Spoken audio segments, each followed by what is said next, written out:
Hello, hello, hello. Welcome to my stream. Um we are streaming, we are live, and I am so happy to be here.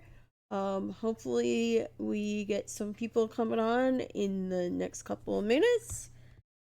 And I have some great news. Um we've been working really hard on the campaign, so um got some great news to share. So hopefully we'll get some people on here. So we'll be starting pretty soon. So just hang tight.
Ludi!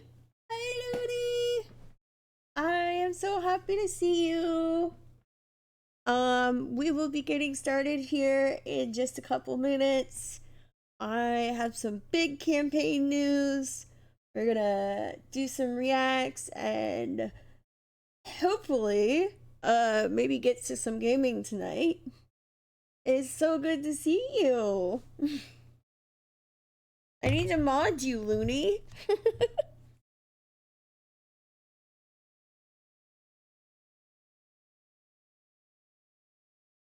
Yay, I'm glad it sounds better. It makes me happy.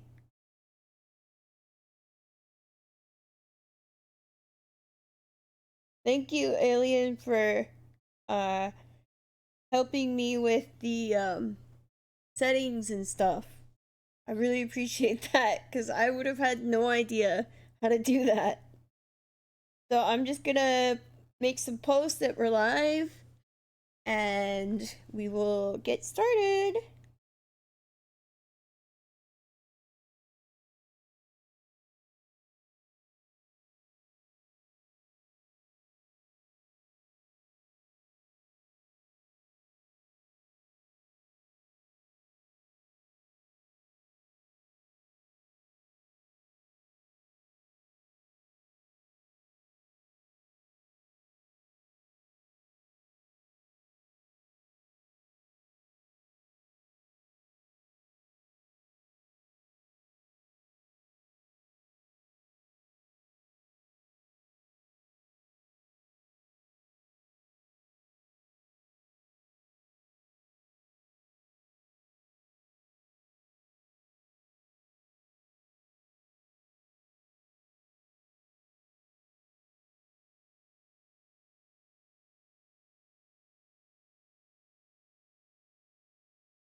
Let's see here. I'll make an announcement and then I will mod you, Looney, because you are a excellent mod on other channels, so it will be my pleasure to make you a mod.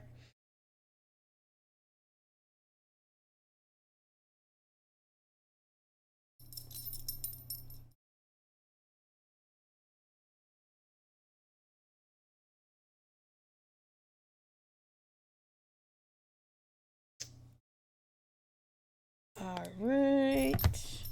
Alright. Of course, Looney. Let's see.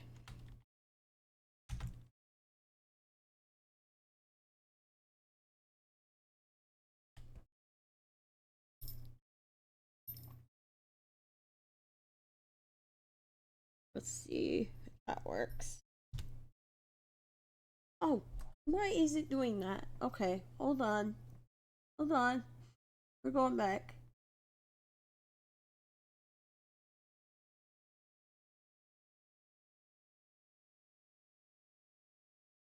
Hello, viewers. Welcome in. We're gonna get started here in just a couple minutes. We have some great campaign news to share. We've been doing a lot of behind the scenes work.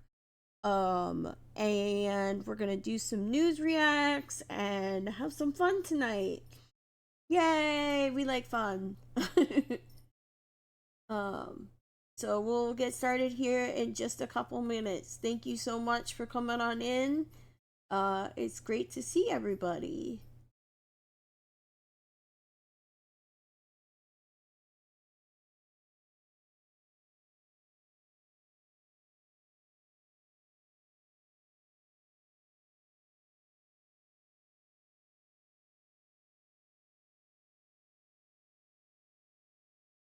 All right. Just give me a couple minutes and we will get started. Trying to let people know that we're live.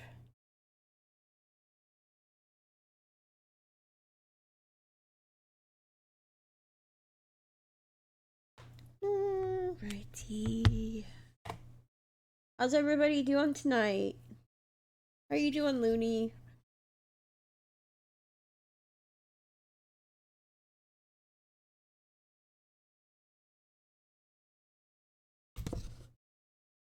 Excellent. That's great, Alien. Alright, let me just get my windows all set up and ready to go. Because we've got some videos to react to, as well as campaign news.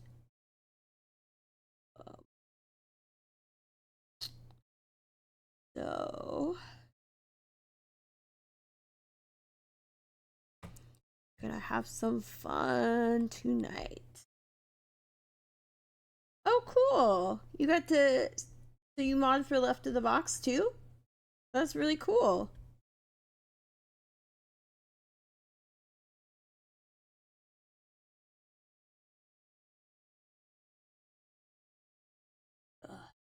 Okay, hold on. I'm trying to mod you. It's being a pain in the butt. So just give me 1 second. I might have to do this later.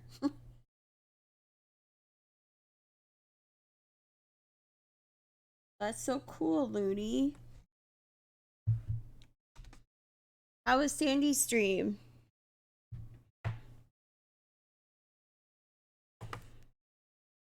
All right.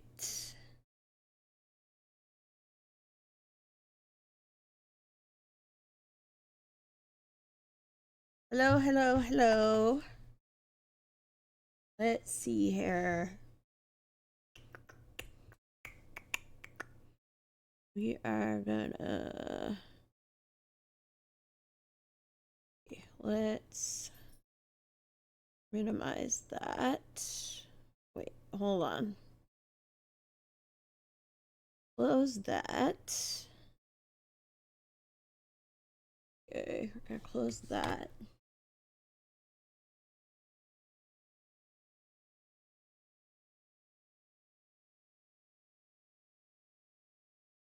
Oh yes, Canadian politics just as bad as American.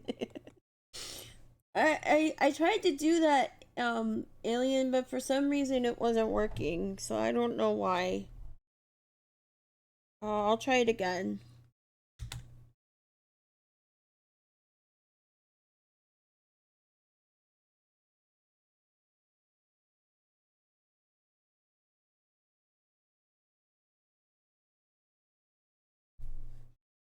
Yeah, I don't know. I'm not sure why it didn't work, but I'm gonna try it one more time before we get started. Let's try it again.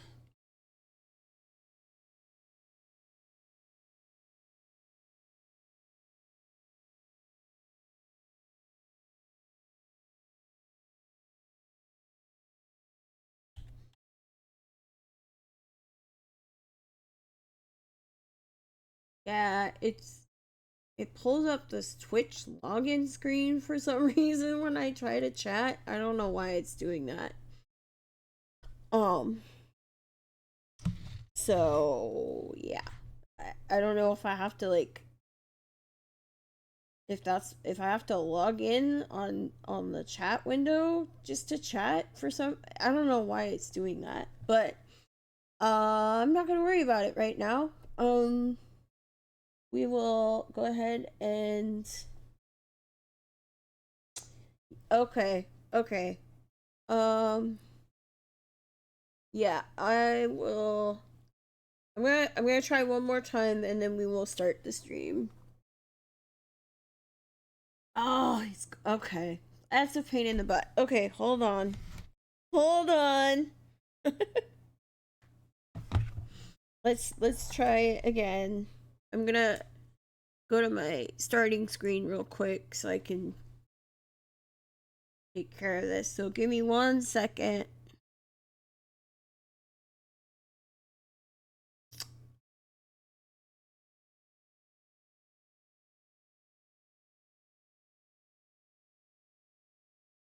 Because I really want to make Mooney a mod, so I don't know.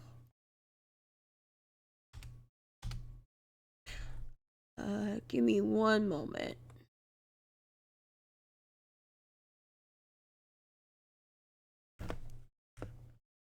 Mm-mm.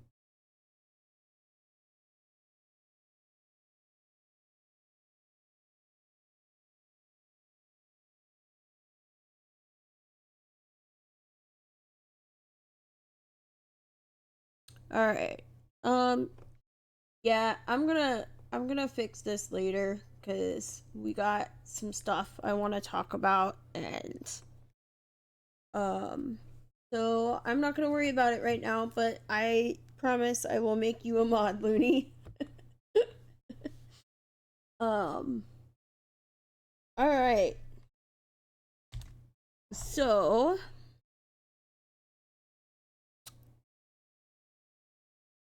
okay, hello everybody. Welcome to my lovely little stream. I am so happy to see you all. Um, so let's get right into it. Hold on. Hold on.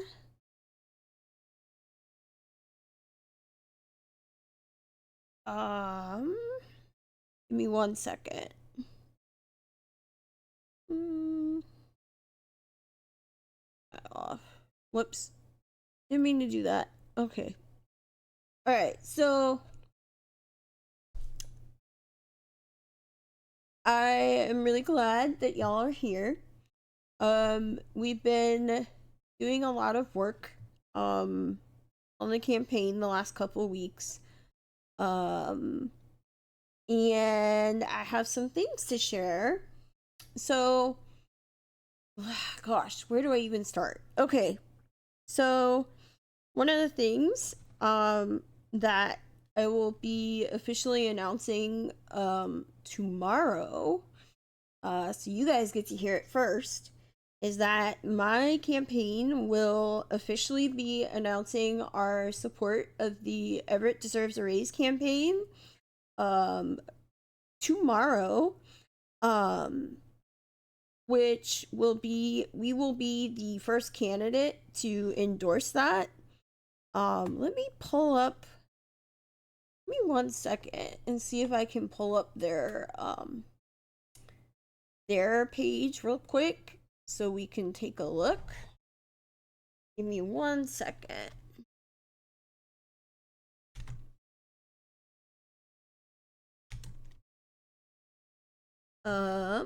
Because they have a website. There we go.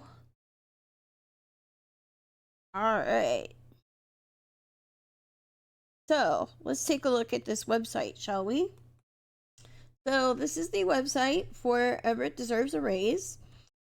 Right now, the minimum wage in the state of Washington is $16.28, which is ridiculously low. DSA and the Snow Code DSA, so Snohomish County DSA, as well as the Washington Labor Council and some other organizations, decided that the city of Everett, Washington deserves a raise. And they absolutely deserve fair compensation for their labor, as it says here. So, rent, groceries, and gas are getting more and more expensive as corporate profits are reaching record highs. And so that is why we are fighting for a living wage, which, I mean, of course, like, Washington is one of the more expensive states to live in. So, for large employers with over 500 employees, the minimum wage will be set at $20.24 starting July 1st, 2025. Frankly, I think it should be higher than that, but I think this is a really good start, and I think the benefit to the city of Everett raising the minimum wage is that it will encourage other places outside the city of Everett to raise the minimum wage as well. I do know because I have a couple of friends that work at the Tulalip Casino, which is on the Tulalip Reservation, which is just north of Everett. And when Seattle raised their minimum wage back in like 2015-ish, the Tulalip Casino raised the wages for their employees. So, to remain competitive. So, I think that if Everett is able to pass this initiative and raise the minimum wage in Everett, it'll kind of put pressure on surrounding cities to do the same. Now, as part of my campaign, I also support a statewide minimum wage increase to at least $20 an hour. So hopefully we can get this at the state level as well. And I will explain in a little bit why we also need a statewide minimum wage. But it is pretty clear about how it works. For medium-sized employers with 15 to 500 employees, the minimum wage will be set at $18.24 an hour on July 1st, 2025. It will be raised to $19.24 in 2026 and then $20.24 to in 2027. So it will kind of ease that burden on smaller businesses or medium-sized businesses, so that they don't necessarily have to worry about raising that wage immediately. And then wage increases in each following year will be tied to inflation, which I think is also really important because, as we all know, inflation is a big issue, and our minimum wages don't keep up. So, um, so I think that that's really important. And then it also says it will not apply to smaller employers with under 15 employees. So again, it kind of like eases that burden on smaller, extremely small businesses, so that they don't have to worry about this. And here are some of the unions that endorse this. DSA, woo! So we've got union support across the board. UFCW 3000 is a huge union in the area. There are like, I don't know, like hundreds of thousands of employees under that union. SPIA is through Boeing. So public school employees, you get the idea.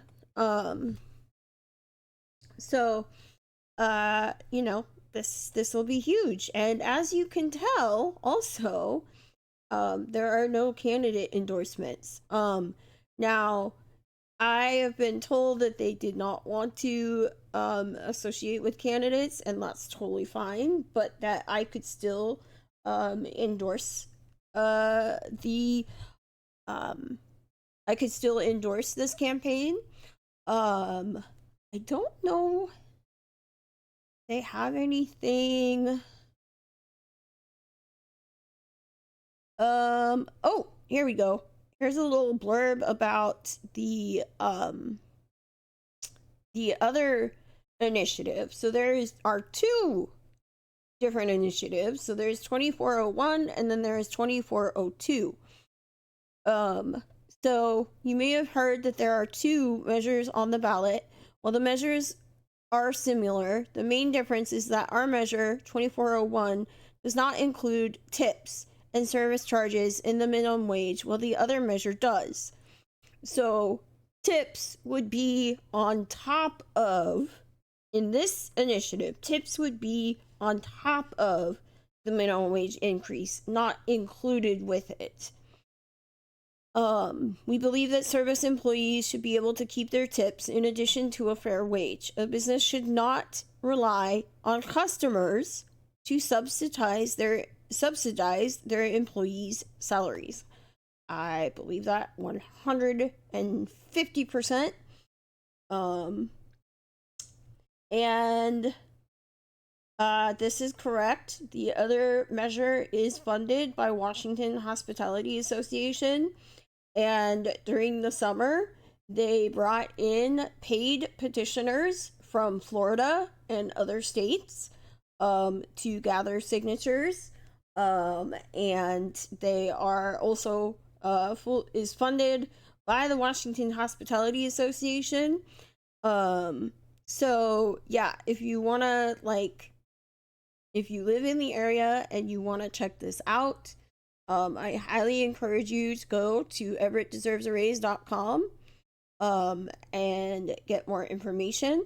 I will also note that my incumbent has received donations from the Washington Hospitality Association, and he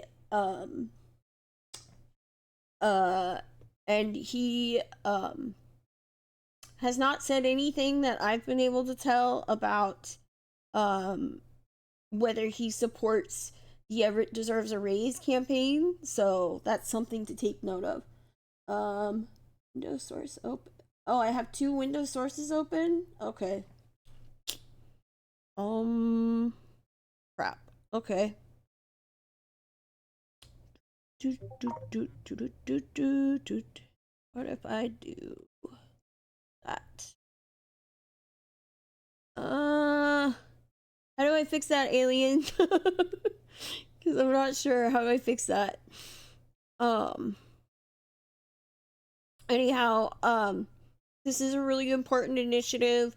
I helped gather signatures along with others during the summer. Snohomish County DSA endorsed this initiative.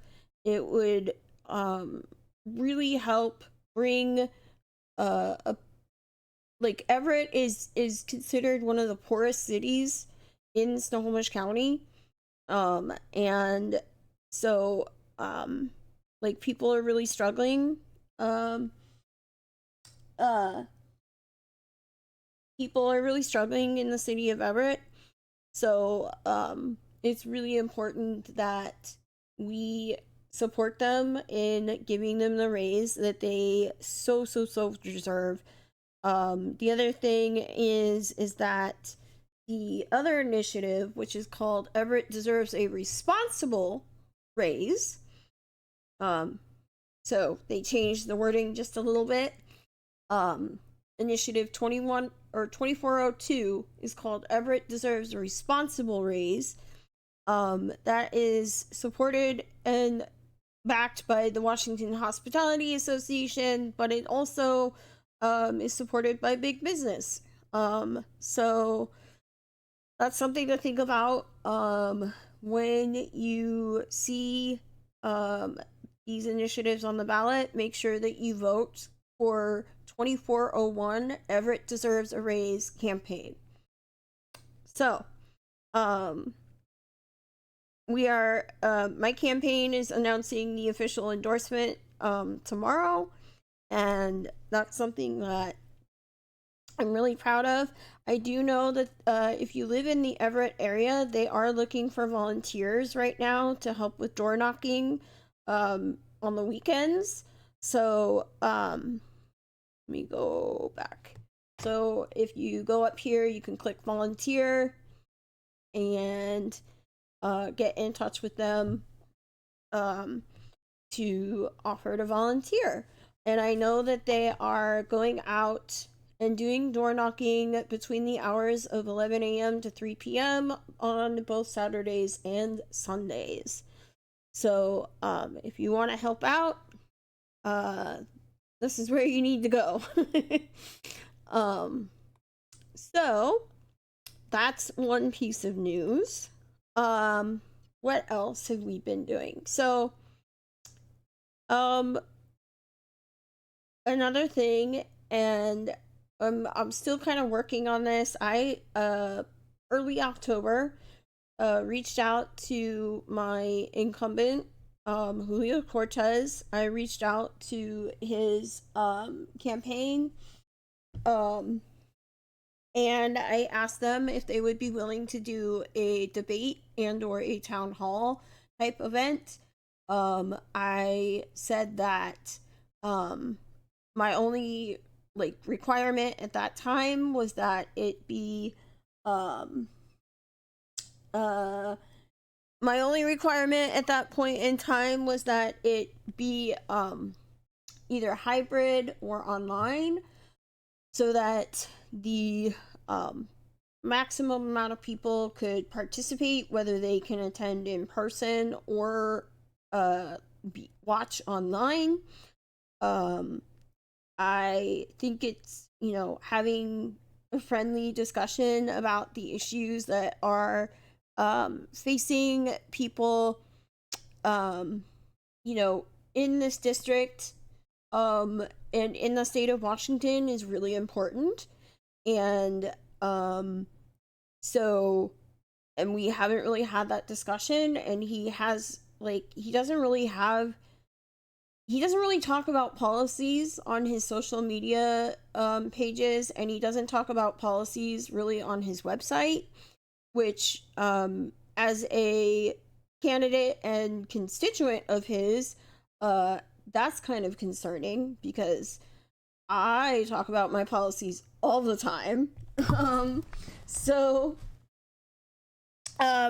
So I figured that this would be a really good opportunity to like have a conversation, have an open and honest conversation about what are the things that are affecting people in this community. So I have asked him for this debate.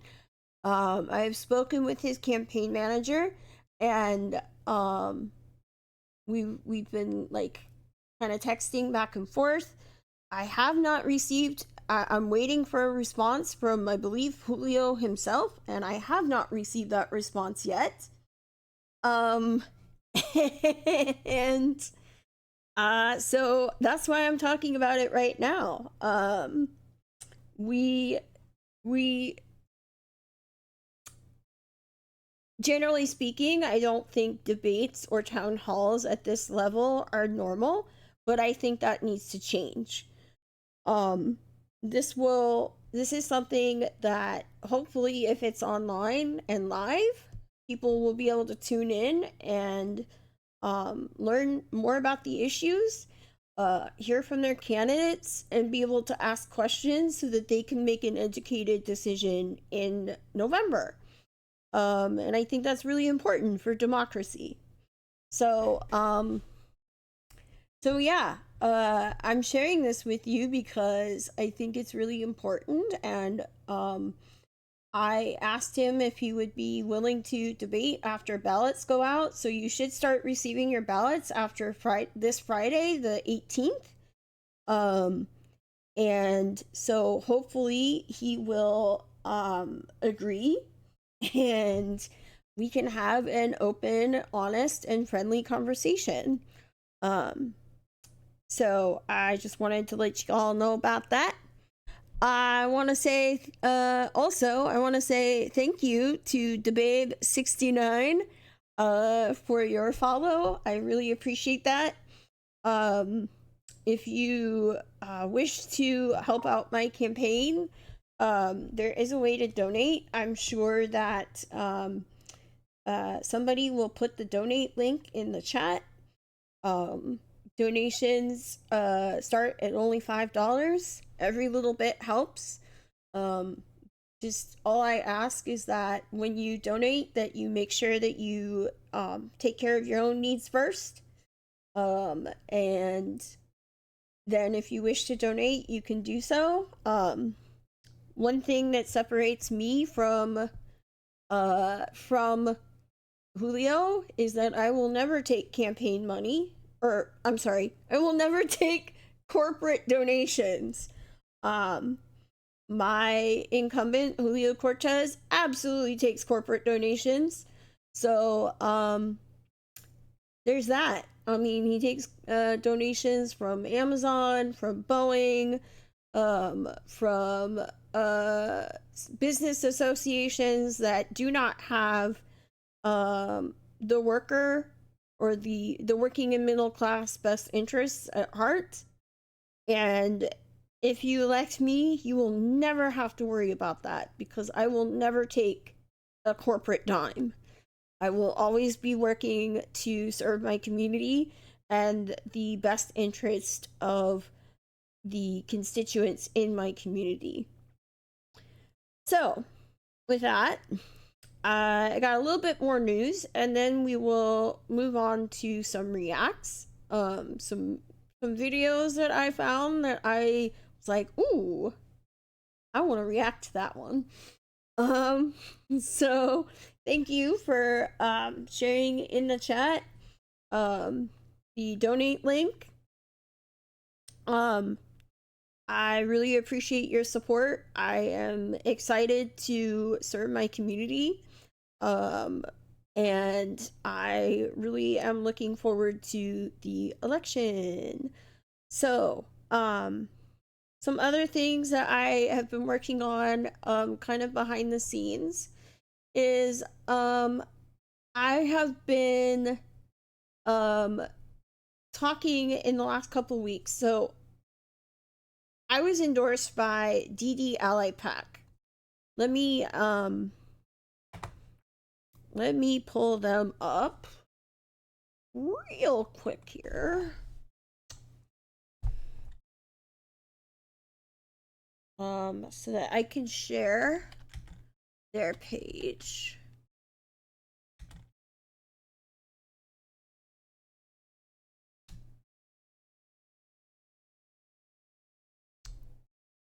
There we go. Actually, you know what? Let me go back. Ooh, maybe we can check out this video from Adrian. Whoops, what am I doing? But right now, let's go to the page and just to show you, I think I'm down towards, oh, there I am. Hello. There we are. So they endorsed me a few months ago after I submitted a questionnaire. They have endorsed Julio as well. There he is. So what is DDLA PAC? So let's go back. All right, so DDLA PAC is the Developmental Disability Ally Political Action Committee. So help us elect community-minded public servants who center, plan for, and celebrate people with developmental disabilities, especially developmentally disabled people who are Black, Indigenous, and people of color who experience additional barriers due to their unmet cultural or linguistic needs. So,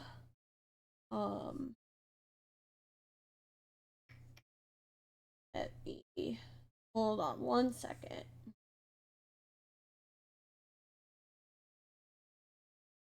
Okay. So, this is a PAC that well, I guess we could just read their mission statement, huh? Ensure candidates for elected office understand and champion the needs of children and adults with developmental disabilities who have been excluded, marginalized, and impoverished by governmental decisions, which, by the way, Washington State is doing this. I will explain. Societal ableism and racism, and the underinvestment in caregiving and neurodiverse affirming support. The DE Ally PAC recognizes the urgent need to center people from historically ignored communities, especially people with unmet language access needs, in our priorities. So then we have vision. We envision all children and adults with developmental disabilities in Washington State are planned for, nurtured, and safe at school, and celebrated at all ages and stages of life. Regardless of their caregiving support needs, language, or communication needs, whether they are determined eligible for services or their family's financial ability to support them. We're going to come back to this. Developmental disabilities are a normal part of the human condition that should be planned for in the social service ecosystem. And then it goes on to talk about their values. We believe that barriers to interdependent and independent community-based living should be addressed by the community. The needs of people with developmental disabilities and their families are at once diverse and universal. Washington lags behind other states, and that's true, for ensuring children with disabilities are not segregated from their non-disabled peers in school. We're going to come back to that. Washington State also trails other states in offering robust community-based living and meaningful activity options for adults, which leads to isolation for both the person with a disability and for their family. The DD Ally PAC exists to ensure impacted people are prioritized by elected leaders. So, what does all this mean, and what is happening in Washington right now?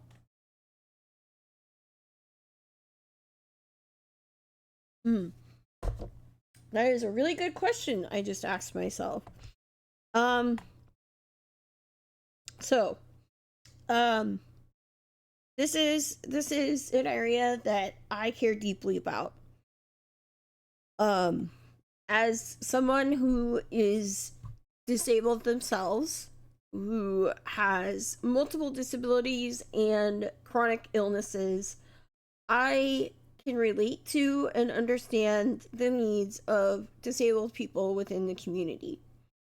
Um, we are often isolated and not prioritized by the community around us. Um, I like to say that people with disabilities are uh, like the world is not designed for people with disabilities, whether it is a developmental disability or some other form of disability. The world is just not designed for us. So one of the things, I'm gonna come back to the ally pack here in just a second.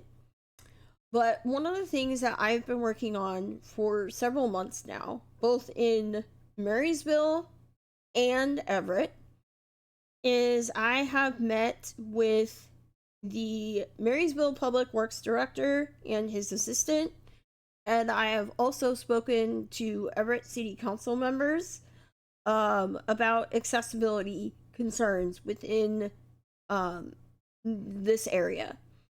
Um, in Marysville alone, there are out of 4,200 sidewalks and ramps, 3,600 of them are not up to current ADA standards. And that's huge.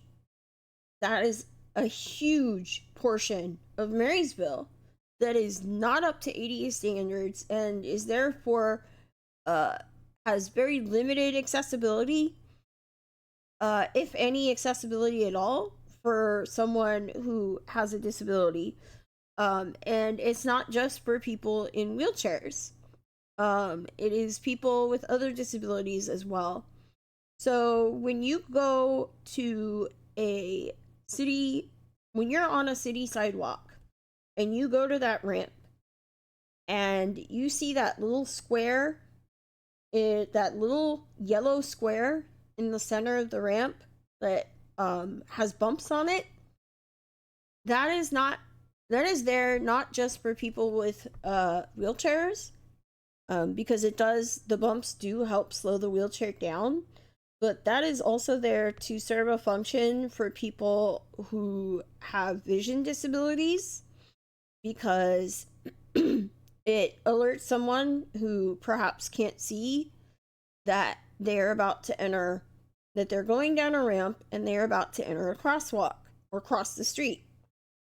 That, along with things like audio signals, are incredibly important to have. And also, obviously those bumps also help slow down wheelchairs as well, so that a wheelchair, when going down the ramp, doesn't go careening into the street. But I'm gonna be honest with you, like, wheelchair accessibility is like the bare minimum when it comes to accessibility and accommodation standards. That's just the starting point. And I have heard from multiple community members, multiple constituents, that accessibility is a real concern.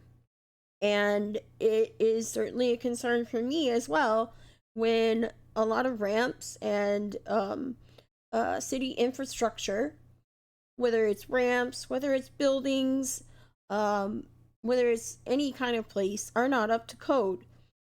Let me give you an example in Everett.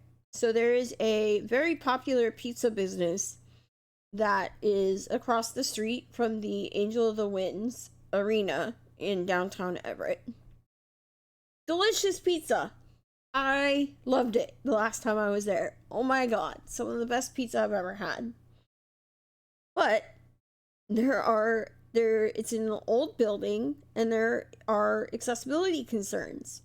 So when I went there, I was traveling with my walker at the time, and I believe there are two entrances.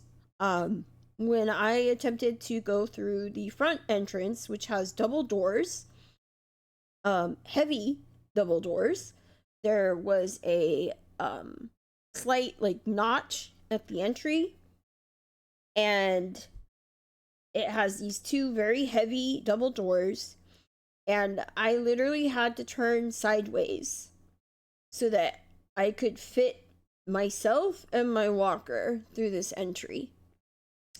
And there's a lip that going into the building. So, and I barely fit through going sideways with my walker. This is a prime example of a older building within the city of Everett that does not have wheelchair accessibility.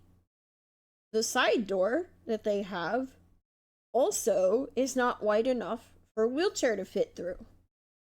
So both entrances are not wheelchair accessible, and which makes it impossible for someone in a wheelchair to enter the business and be able to go enjoy some yummy food. And that's sad. That's disappointing. And so like the problem is that, you know, I don't want to put all the responsibility onto the business, because it's not, you know, they don't necessarily own that entire building, so it's not fully their responsibility. That building has probably been there for ages, right? But it's things like that that limit accessibility. So it's not just about ramps, it's not just about sidewalks, it's about old buildings in downtown Everett as well. So, however, unfortunately, the city does not prioritize this. The city does not, and I, you know, every time I talk to a city official about that, they say, we don't have the money, we need more money, which is understandable, especially considering that the city of Everett has some major budget issues. And with their recent budget report, they are facing like massive cuts. And so, you know, it's deeply disappointing. Because this limits mobility for people with disabilities. This limits accessibility. So people with disabilities who need these accommodations to function and be a contributing part of society, which we all want to be, right? None of us want to be stuck in our homes. But unfortunately, when the infrastructure is not up to code, it becomes unfriendly to us. And this is just one of many issues that the state has right now. So, I'm just bringing up like infrastructure accessibility. Hi, John. It's good to see you. Thank you for coming in. Really glad you're here. We are currently, or I am currently talking about accessibility concerns in my community. And then we're going to talk a little bit about the DD Allen Pack and some of the work that I have been doing kind of behind the scenes to bring about awareness for people with developmental disabilities. So I'm really glad that you are here. Good to see you. Um, so the problem is that the city of Marysville and the city of Everett, it's not just, I honestly believe that it's not just a funding issue, it's also a making this a priority issue. So I'll give you an example. Um, so in the city of Marysville, ah, in the city of Marysville, they recently repaved and updated the one of the main roads that goes through Marysville, State Avenue. And along with that update, they updated the sidewalks and sidewalk ramps, which is great. So now, like, all the sidewalks and ramps along State Avenue have been upgraded to a certain point. So it's been upgraded through the main part of town. Up until you get to like the northern part of State Avenue that kind of starts going into like the Smoky Point, Arlington area, because that area is like more industrial. So there's probably not as many pedestrians. Um, but but yeah, so like, um, they have like upgraded this stretch so that, now this certain stretch of State Avenue is more accessible, which is great, and I fully support this. However, here's the thing. This wasn't done because they wanted to upgrade the ramps and the sidewalks separately. This was done, the money that came to upgrade those ramps and those sidewalks along State Avenue was part of the same fund that paid to upgrade the road. So if they hadn't been upgrading State Avenue, if they hadn't been upgrading that road, there's no guarantee that they would have made upgrading those sidewalks and those ramps a priority. And the problem is that once you get off of these main roads, and this applies in Everett as well.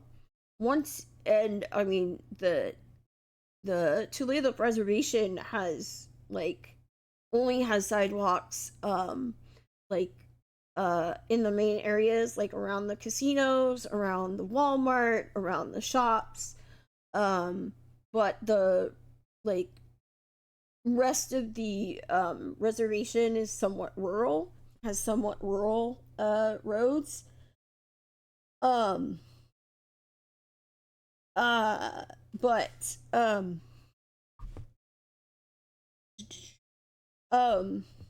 but anyhow, so I'm not sure that it's, I mean, obviously there are disabled people there too, I'm sure of it. But it's a bigger issue, I think, in Everett, in Marysville. And just to give you an idea, like, um, so I looked at U.S. Census data not too long ago from the 2020 census, and in Marysville alone, there and this was 2020, so that number probably has gone up. But in Marysville alone, there were 8,000 to 9,000 people um, under the age of 65 who are disabled in Marysville. Um, and Marysville also has a large retirement community, so let's tack on, like, say, another 10,000. So, that is approximately 20,000 people within the city of Marysville that may or may not have limited accessibility, um, who may or may not have, their accommodations being met or paid attention to by the city. And Marysville has a total population of about 72,000 people. So do the math to see what that percentage is. But you know, it's a huge problem. And I have heard from constituents both within Marysville and within the city of Everett about this issue. Now, there is a link. Let me see if we can find it real quick. Let's see. Because I was shown this link. Actually.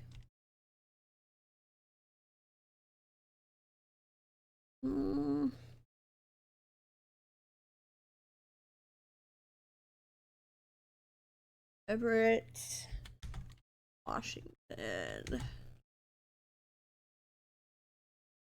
Let's see. I can find the government page. No, I don't want hotels. That is not what I'm looking for. Okay, here we go. Okay, here's the City of Everett website. Because apparently there is a way to report like areas that are not up to code. There is a way to report issues within the city. But you kind of have to know where to go. So accessibility. Oh, that's site links. Let's see. I was told I was told how to do this last week. And like I totally forgot where you have to go to report issues within the city, including issues of accessibility. So I don't remember if it was which one of these tabs it was, but like you have to go to a tab and then you have to go to like a sub tab. Like the point is that it's not super obvious. That's the point I'm trying to make. Is that it's not like right here on the front page. And I don't know, in my opinion, maybe it should be. Like maybe it should be. Maybe it should be on the front page.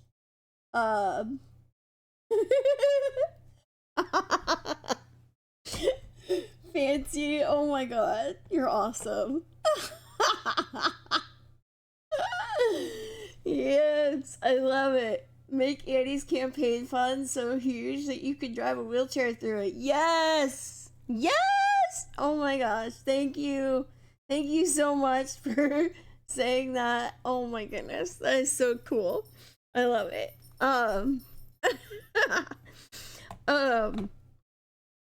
Yeah, we're out here trying to work for the community, trying to make a difference, right? So anyways, like my point is that where is it? Where is it? Is it under services? Let's see. Can we find it?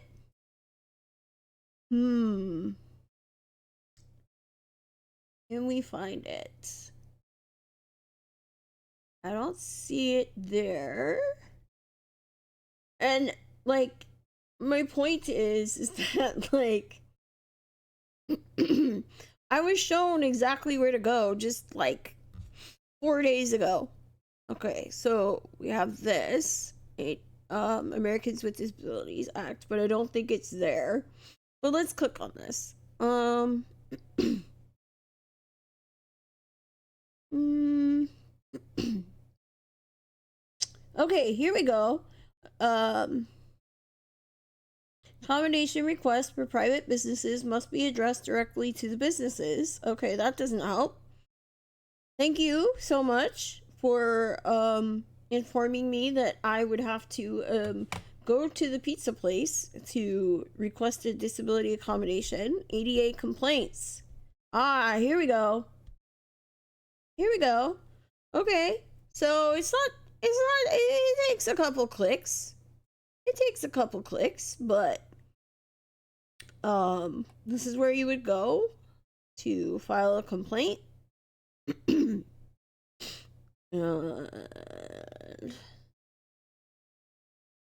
so ask for your information. Da da da da da. What does this click down menu do? Request accommodations, file a complaint. Okay. I mean, I kind of don't like that. Like, if you're having an accessibility issue for a particular business, that they're kind of putting that responsibility on the business, especially because, especially in like downtown Everett, um, there are a lot of very old buildings there, some of which may be 50, 60, 80 years old. And there's a business in like a small portion of the building. I kind of feel like it shouldn't be just on that business to provide an accommodation, especially if it's something that would require like major renovations, like in that particular pizza business I was talking about. They would probably have to get new doors, widen the doorway, so that wheelchairs can get through. Provide a slight ramp. I mean, it is just a lip, just a slight, like maybe couple inches, like raised portion.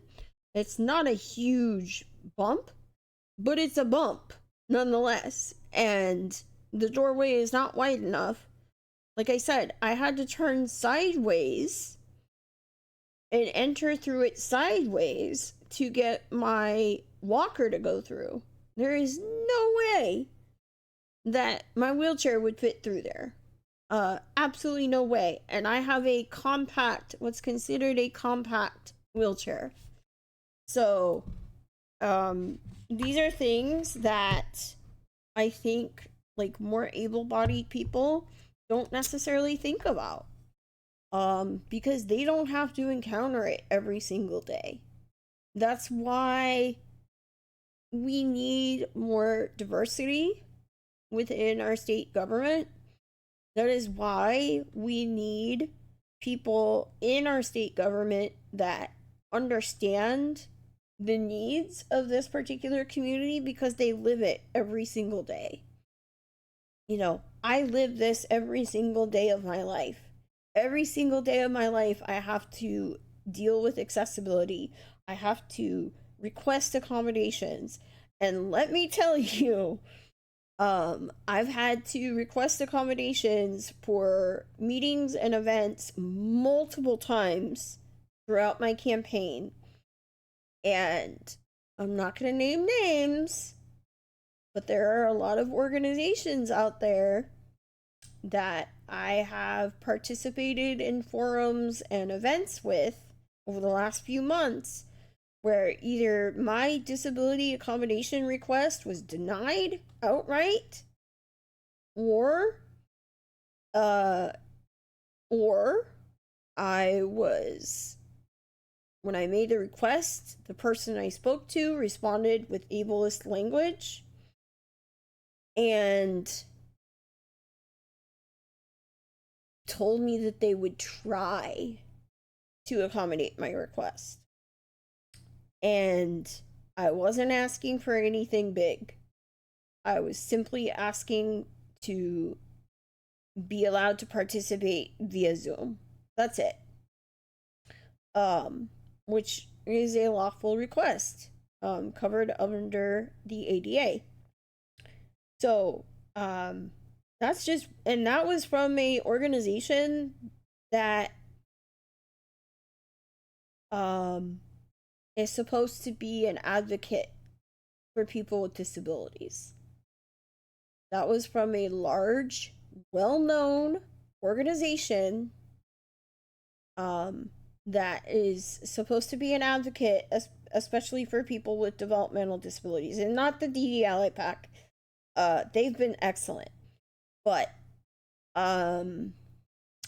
it was a organization that was hosting a forum back in September that I participated in remotely. Some of you might know what I'm talking about. And I faced ableist comments, and it was like pulling teeth to get what should have been a very simple disability accommodation. So there's that. So, anyhow, I kind of got off track a little bit. I wanted to talk about this.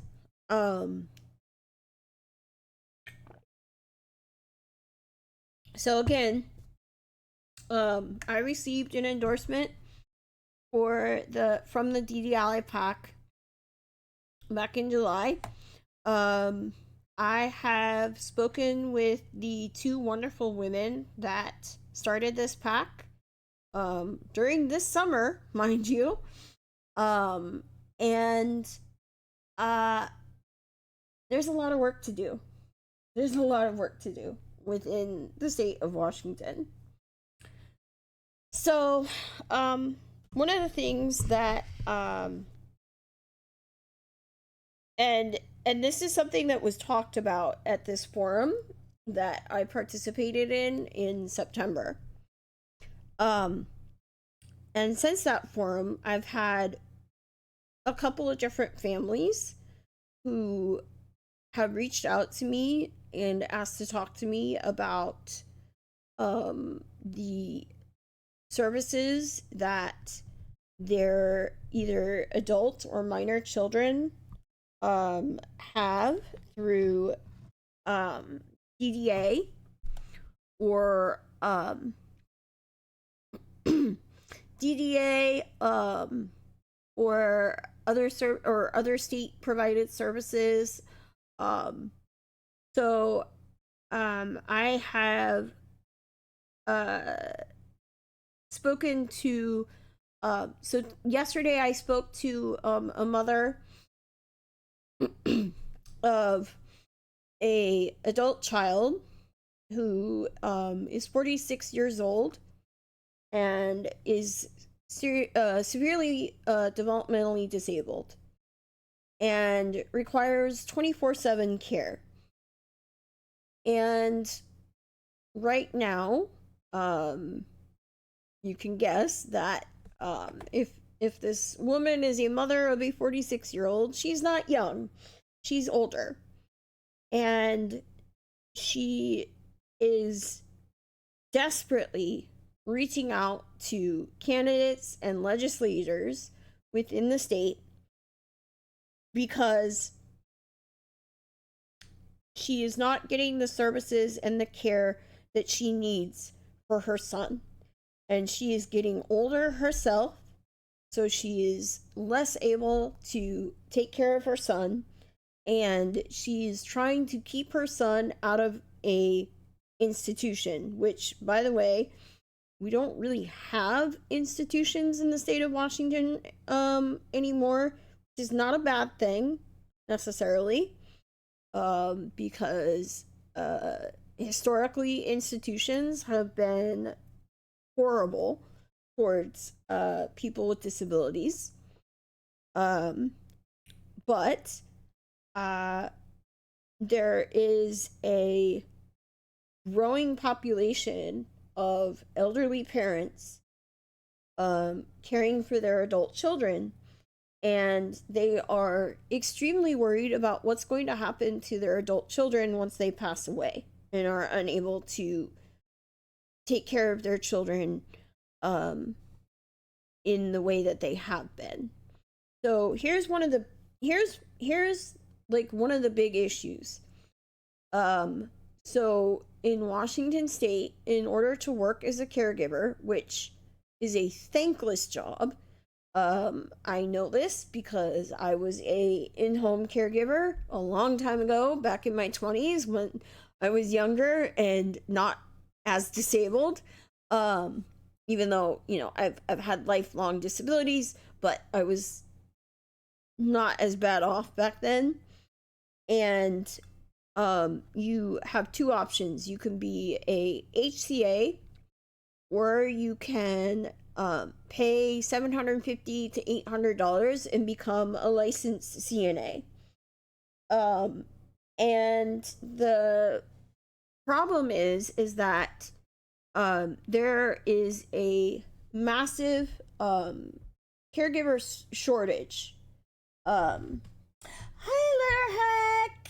Oh my gosh. Hi. Hello. I'm so glad to see you.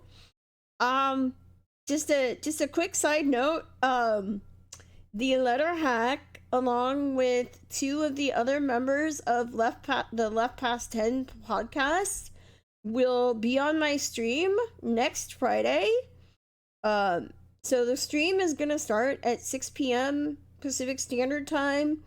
However, Matt from the Letterhack and Jake and Andrea from the Left Past 10 podcast will be on my stream at 7 p.m. Pacific Standard Time, 10 p.m. Eastern.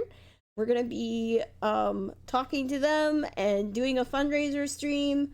So super excited about that. Super happy to see you in the chat, Letterhack. Thank you so much for coming. So anyways, back to this. So there is a massive caregiver shortage within the state of Washington. I mean, it's probably an issue nationwide, but it is especially a problem within the state of Washington. First of all, caregivers only get paid $21 an hour, which is just nothing. That's only like what, $4.70 above the minimum wage, I believe, if I'm doing my math right.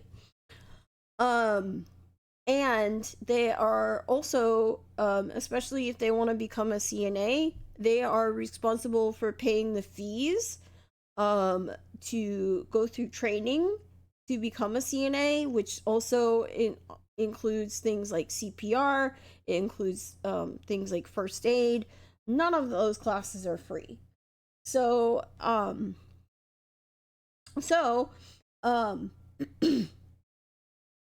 excuse me. So, there is a massive shortage right now of caregivers. So, plus, caregivers are, like caregivers that come outside the home are only allowed to work 40 hours a week. And with parents who have children with severe developmental disabilities, much of the time they require 24-hour care. And guess who picks up the slack? That's right, the parents. So it can put a lot of strain on the parents themselves. It can break up marriages. It can really put a lot of strain on the family as a whole. The woman I spoke to yesterday, her marriage was destroyed because she had to care for her son, and her ex didn't like that. So her ex, felt neglected, so they split up.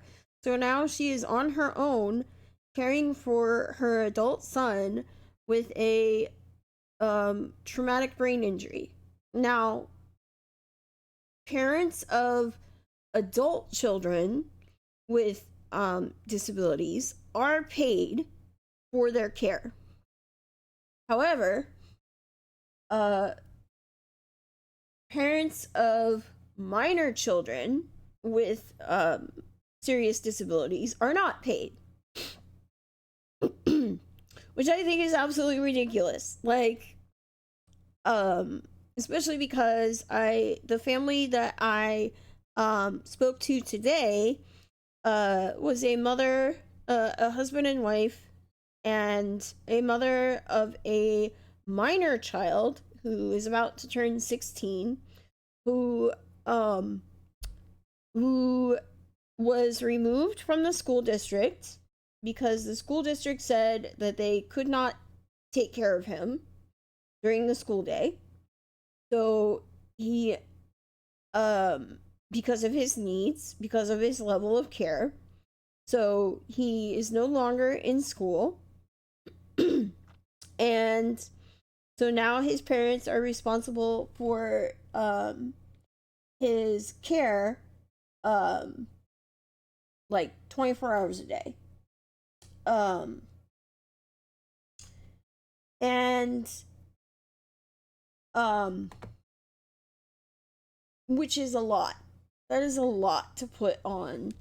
um that's a lot of responsibility to put on two people.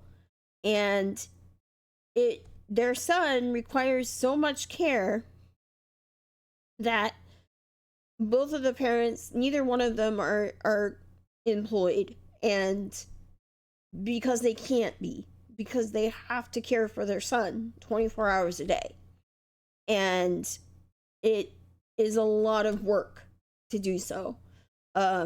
She told me that caregivers are often people that come in and interview to be caregivers are either afraid that they're going to hurt her son, or they're afraid that their son is going to hurt them. And because um, when you have a child with who is nonverbal, who cannot take care of their own needs, um, it requires a lot of attention, a lot of attention. So like one of the first things that I would support is making sure that parents of minor children are paid, because they are working a job, more or less, right? I mean, and I wouldn't necessarily even just limit it to parents with disabled children, but because raising a child is expensive, and it takes a lot of work and it's time consuming. I get all of that, right? Um so I mean, I support a statewide universal basic income for everyone. But uh I think it would be especially important for parents who have disabled children, because in many cases, when they cannot find caregivers, they're put into a situation where they have to do all of that work by themselves with no respite, which that's important too, because caring for a child with serious disabilities, it can take a toll, not just physically but mentally and emotionally. And it's important that these parents be able to take a break from that, to step away and have someone there to take care of their child while they do this, so that they can take a break, and so that they can give attention to, go on a date, give attention to their spouse, maintain that relationship, right? um so I mean, it really puts a lot of pressure on these families. And there are tens of thousands of families in the state of Washington in this situation. So we have, I believe the gosh, I think the number that they gave me was 54,000 um children or um developmentally disabled people within the state of Washington requiring care. And something like, please don't quote me on this, but I think it was like 4,700 of them are minors with developmental disabilities. And they need our help. They need our attention. They deserve our attention. And unfortunately, they're not getting the help that they need. And in fact, there is a bill. Now, I don't have this information directly available right in front of me right now, but I will get it and we will talk about it on the next stream. But there is a bill that is currently in the legislature to pay parents of minor children with that require care like this, to pay them for their labor, which, you know, seems like a no-brainer to me, right? It's not like they're gonna get rich off of this. They'll be making the exact same amount that any other caregiver would be making, so it would be $21 an hour, 40 hours a week. But having that income would help them be able to cover their expenses, take care of their families, so that they can put the time in to take care of the needs of their children without having to worry about where that rent money is going to come from, without having to worry about how they're going to pay the electricity bill or put food on the table. These are all like legitimate concerns. So these are all things that are incredibly important. And often, hi Monope, hi, it's so good to see you. And thank you, Jonathan Ross, for the follow. Thank you so much. And these are like important things that we need to think about. We need to give attention to this. So the mom that I spoke to today, she did agree to she agreed that she would be willing to let me interview her, which I'm really happy about that, because I think I want to do everything that I can to bring more attention to this cause, because often they get put at the bottom of the priority list.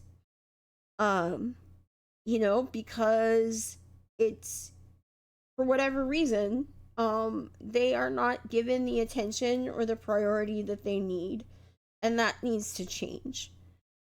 And that is some of the things that the beautiful women that started the DE Ally Pack are trying to bring attention to. And I need to reach out to them because they agreed to do a live interview as well. And I feel like they can better explain some of the things that they are asking of our state legislature. So that's also something that I've been working on kind of behind the scenes, talking to these families, hearing their stories, and letting them know that somebody cares, that I'm listening, and that I hear them, and I will do, and if elected, I will do everything within my power to make sure that their needs are addressed within the legislature. Because it's often not a priority. Also, um, I don't know if I should share this. Should I share this? There are, there is a disability organization, within the state of Washington that the president of this organization that is supposed to, you know what? I'm not going to say it, but I'm going to pull it up on the screen. 1 second. I'm going to pull it up on the screen. You guys know exactly who I'm talking about. 1 second.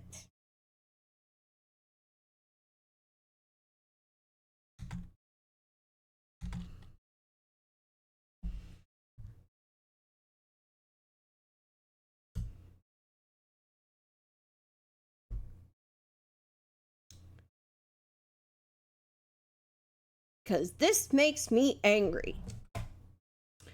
The president of the organization that you see on the screen is going around to legislators within the state and is spreading misinformation about this bill and is pushing for them to reject this bill and vote against it. Why are they doing this, you might ask? Well, they are doing this because they will financially benefit from this bill not passing. There are other organizations within the state, like this one, and this is the same organization that discriminated against me a couple weeks ago, in that forum that I was asked to participate in. The same organization that used ableist language when I was speaking to them requesting a disability accommodation. This same organization within Snohomish County, along with other organizations, are going around and telling legislators that they should not vote for this bill. If I had the bill information, I would pull it up, but I don't. So I will pull it up on the next stream. But it is incredibly disappointing, incredibly infuriating, because these families need our help. These families need the support that they are asking for, that they are demanding. And this organization is supposed to help people with developmental disabilities. So why are they going around and telling elected officials to not support this bill? I honestly couldn't tell you, but it's not okay.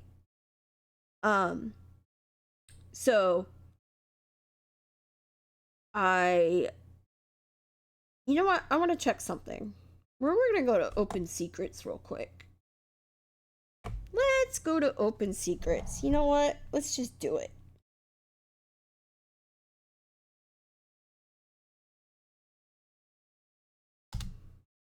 I don't know if it's Open Secrets. Oh, that's the wrong page. Okay, let's just do the search. We're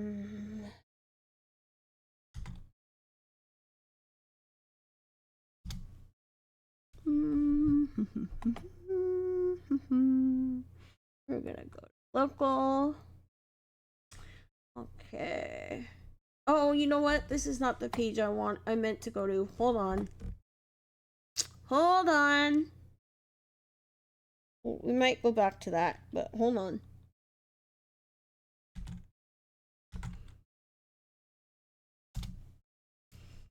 I believe it's, yeah, here we go. This is the page I want. I meant to go to. All right, so we're gonna go up here to Washington. Because I am curious. I'm very curious.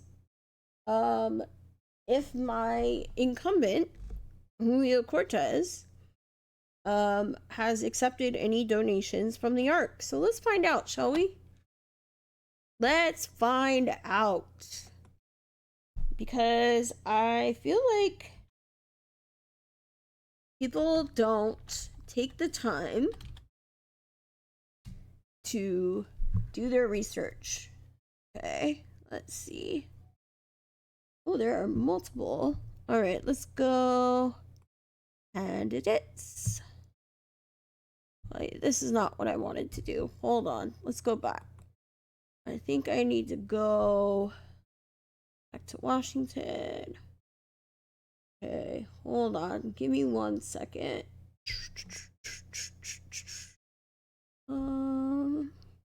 Legislative. Oh, come on now. Crap. I had the link pulled up earlier. Give me 1 second.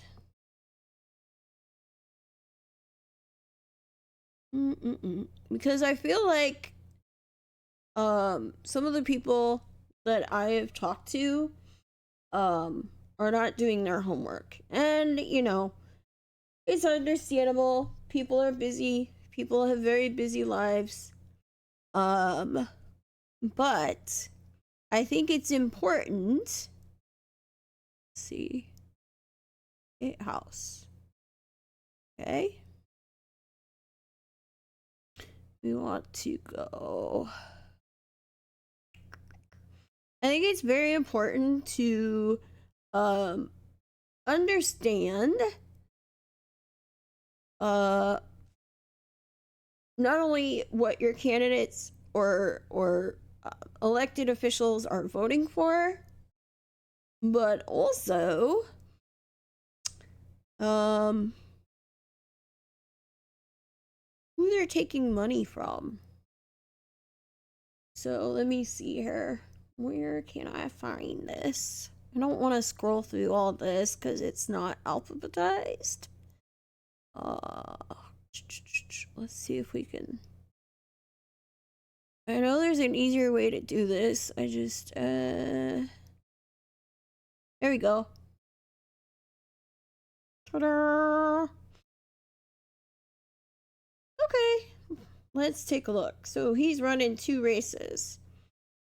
Let's go to top donors, shall we? All right. So let's scroll through here just a little bit. Washington Beverage Association. Okay, that's a business association. Ooh, look at there. There's the Washington Hospitality Association. And they have given him 3 donations totaling $3,200. That could explain why he said nothing about Everett deserves a raise and hasn't shown whether he supports it or not. Oh, looky here. Looky here, you guys. Ooh, we got Amazon. I can't believe I passed Amazon. Let's see, how much money has he gotten from Amazon? Ooh, look at that. $3,400. Oh, shame, shame, shame, shame.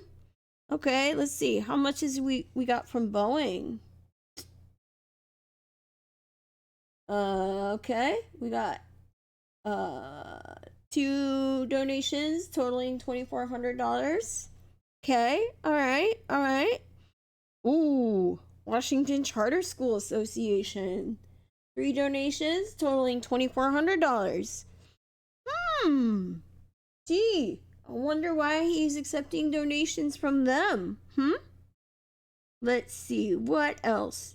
Oh, looky here, another business association. Washington Auto Dealers. Interesting. Let's see. What else? We're looking for the arc. We're looking for the arc. I'll just say it. Oh, here we go. DoorDash. Go all the way across here. 3 donations totaling $1,500 for DoorDash. Okay. And for children, I have no idea what that is. Puget Sound Energy, that is a local electric company.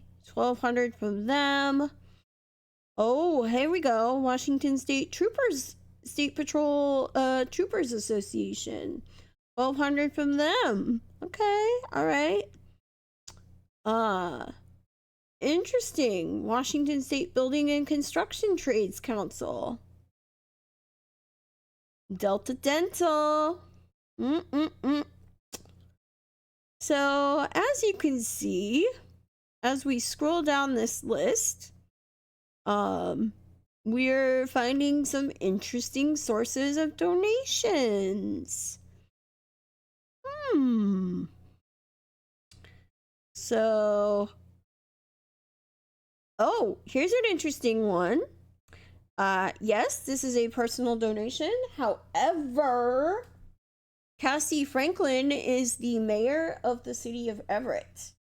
And guess who works for the mayor? You guessed it, Julio Cortez. So, is this illegal? No. Is it perhaps a little unethical to be accepting a donation that is nearly the maximum amount from your boss? Maybe. Just putting that out there. Let's see. I'm still looking to see. Got personal names on here. Pimco Insurance. Gotta get that insurance money. Okay, our donations are getting smaller.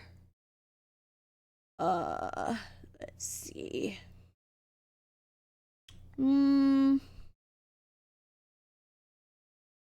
Lots of business associations. Some union support. I have no problem with, unions providing him support, but I still can't figure out for the life of me why. But okay, that's fine.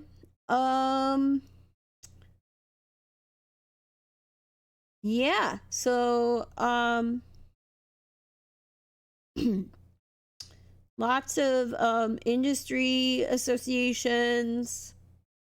Okay, so you get the idea. Like, there are definitely some questionable donation sources on there. So if you live in my district, maybe one of my Ahmad, Alien, if you're still here, maybe you can find this link and put it in the chat, so that people can look for themselves. Not sure if he's still here or not, but you gotta look at these things when you decide if you're gonna support a candidate or not. It's really important. And one of the things that sets my campaign apart is I will never take corporate PAC money. I will never take corporate money, period. Not a dime. And so you will never have to question where my loyalty lies. You will never have to wonder, does she support Boeing, or does she support the striking IAM 751 machinists? Because I will always side with the machinists and the striking workers. And so if you wish to support my campaign, you may do so by donating in the chat. Hopefully somebody in the chat can post the link um, if you wish to support my campaign. Um, so this is just kind of a like it is a exercise in essentially showing you why it's so important to um uh you know um why it's so important to look at the policies that your candidates or elected officials are supporting, look at where their donations are coming from, and then you can kind of maybe make some inferences from that. So we didn't find the ark, so that's good. um but I think it's really important that people do this for themselves, um and so that they can be informed voters. So we're gonna go back over here. Okay, so this is just one of the things that I've been working on. I am also trying to plan an event with in regards to universal healthcare within the state of Washington. That is a incredibly important part of my campaign. It is a huge campaign policy. It is something that is currently sitting, I believe it's sitting in committee, and uh, excuse me, um, and about a week and a half ago, I remotely attended a rally or a die-in that was being held in Seattle outside of the municipal building. And they were talking a little, there was some signs and a bunch of people that were talking about their experiences with healthcare, and they were talking about like sharing like healthcare horror stories and why it is so important to why universal healthcare is so important to bring to Washington state. So it was a great rally. It was like an hour long. I am friends with the executive director for Whole Washington. Andre Stackhouse. He's been on my stream before. I'm hoping to have him on again soon to talk about universal healthcare within the state of Washington and some of the like things that we need to do to get there.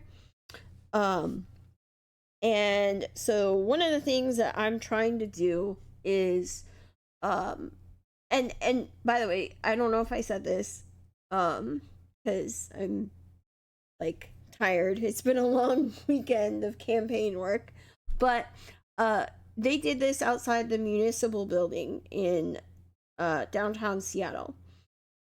So I immediately messaged Andre when this event was over, and I was like, Andre, we need to do this in Everett. We need to do this outside of the Everett Municipal Building. So on Tuesday, this coming Tuesday, I'm going to be participating in a meeting with the organizers of that particular die-in, so that we can hopefully do something outside the Everett Municipal Building, which is in downtown Everett, Washington. I have done events outside that building before. We like a couple months, like way back in like December, I want to say, I helped organize with other local organizers. We helped organize a Palestine support rally outside that municipal building, and we were calling on elected officials to support a ceasefire. So I have participated in rallies outside this building before, and so I'm really hoping that we can do a universal healthcare die-in in Everett, because some of us can't go to Seattle. Or it's extremely difficult to go to Seattle to participate in an event like that. But it's just as important, and a lot of the organizing happens in Seattle, so I think it's really important to bring that to Snohomish County, and which is, so Seattle is in King County, and I'm in like kind of north central ish Snohomish County, and Snohomish County is just north of King County. So it's one of the heavier populated counties within the state of Washington. So it would be really great to bring that message up here. That is also something that I'm working on. I'm really I haven't told the other organizers this, but I'm really hoping that we can do it maybe around Halloween, so that I can dress up as a zombie and be like, I don't want to be a zombie with my crappy healthcare. Or have like some kind of fun like Halloween theme like that. Like I'm already looking at like zombie costume ideas and stuff. So I'm really hoping that we can do that. So wow, I've talked for like an hour and a half about some of the things that I am working on within the community. So if anyone has like ever has any questions for me about some of the things that I've talked about, some of the things that I'm working on within Snohomish County, within the community, please don't hesitate to, ask me a question in chat. You can reach out to me at any time. My website is literally electanniefitzgerald.com. You can send me an email through the website. I think my phone number is on the website. I think. And the phone number that is listed is my direct number. So if you ever reach out to me, I will be the one picking up the phone, not an assistant. And I'm hoping that even when I'm elected, we can keep it that way. Because I want to make sure that my door is always open, and that my phone line is always open for my constituents, because ultimately I'm working for you guys. Okay, so there's one other thing that I'm going to mention, and then we're going to do some fun reacts. Because I have a couple of videos pulled up that I wanted to react to. So the other thing I did last Friday is when I participated in the forum that was organized. Let's see. That was when I participated in the forum that was organized by this organization right here. One of the presenters was from the Snohomish County Housing Authority, and he came and shared his presentation about the status of housing issues within Snohomish County, and man, was it depressing. As you know, with many communities across the country, housing is a massive issue. And Snohomish County is no exception. Um, and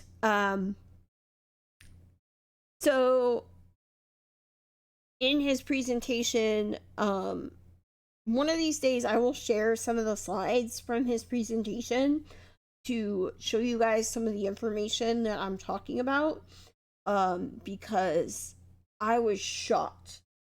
I was shocked.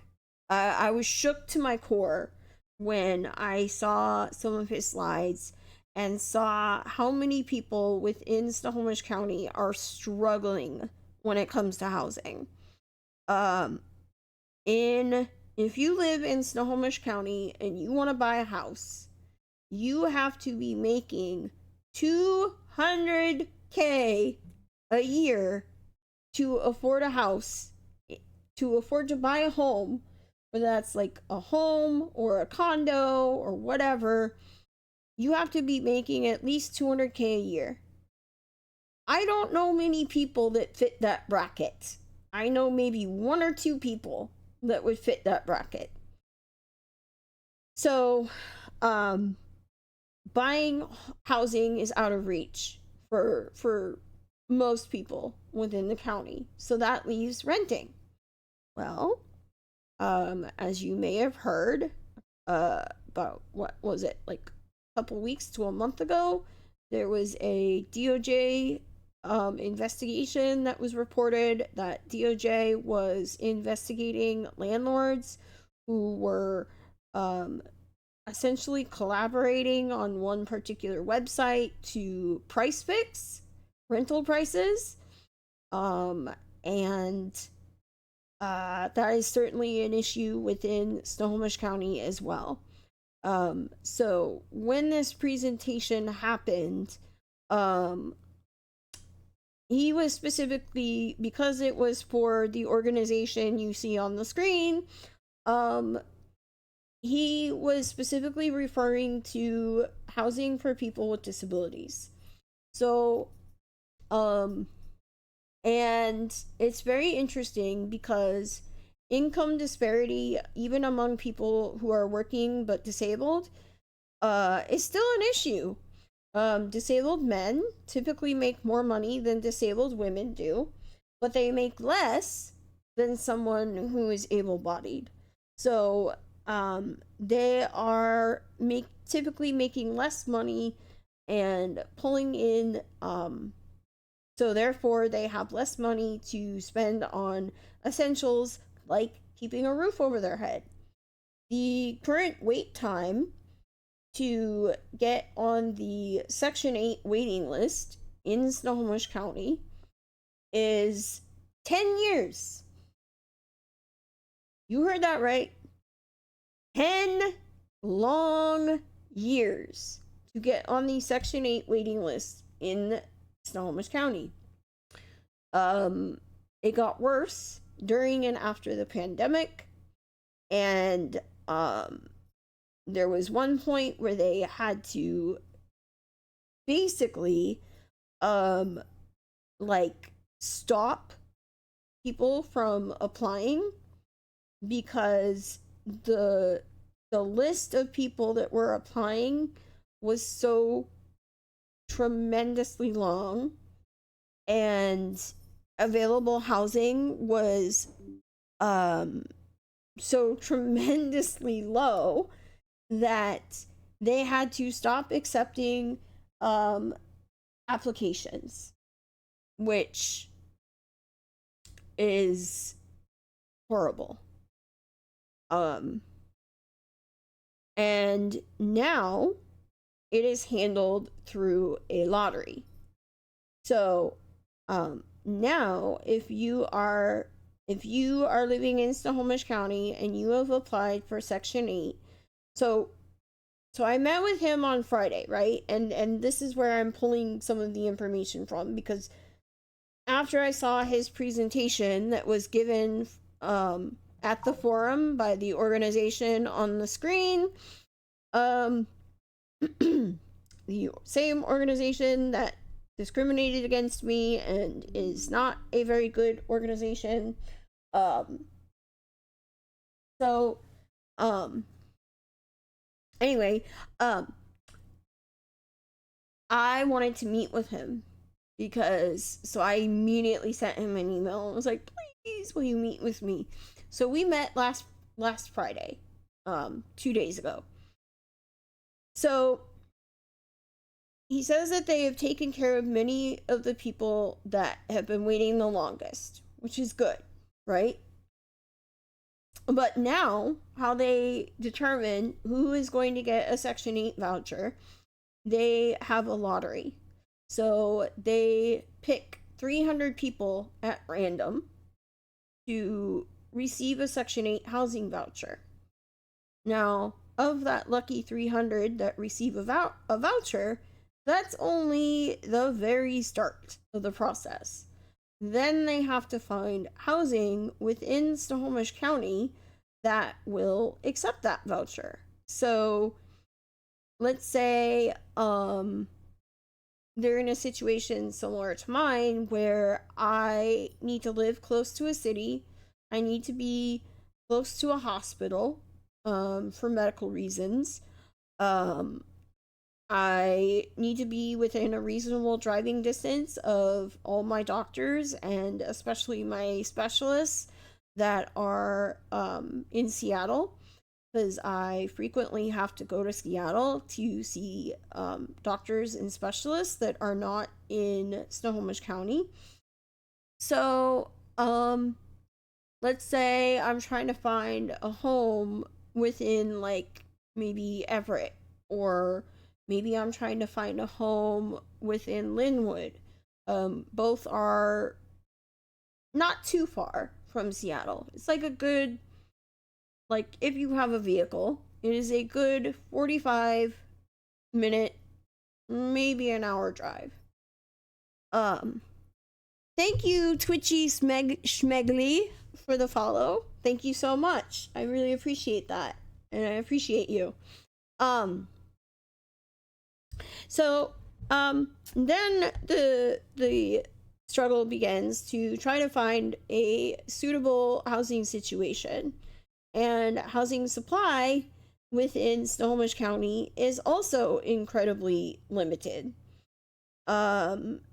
So not only do you have to be one of the 300 to get that voucher, but you also then have to find somewhere that will take Section 8, which is often incredibly hard. I was on Section 8 in the early to mid 2000s, and it, back then, I think I waited for like a year and a half, maybe 2 years tops to get my Section 8 voucher.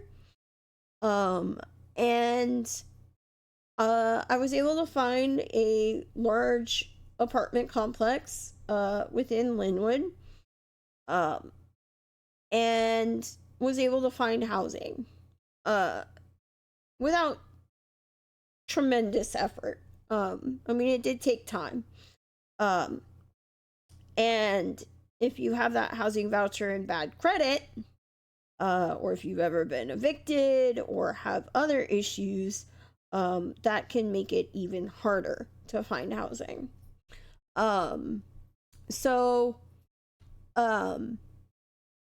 but this was an apartment that was technically in unincorporated Snohomish County, so it was literally between the city of Linwood and the city of Everett.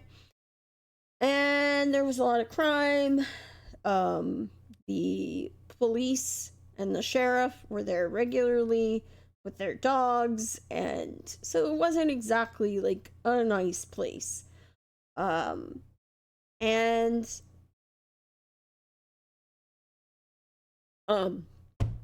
so I understand what it's like to live in Section 8 housing, what it's like to have to go through the process of applying for a voucher, getting your voucher, finding housing, all of that. So not only do we have a housing shortage for people on Section 8, but we have a very limited supply of Section 8 vouchers.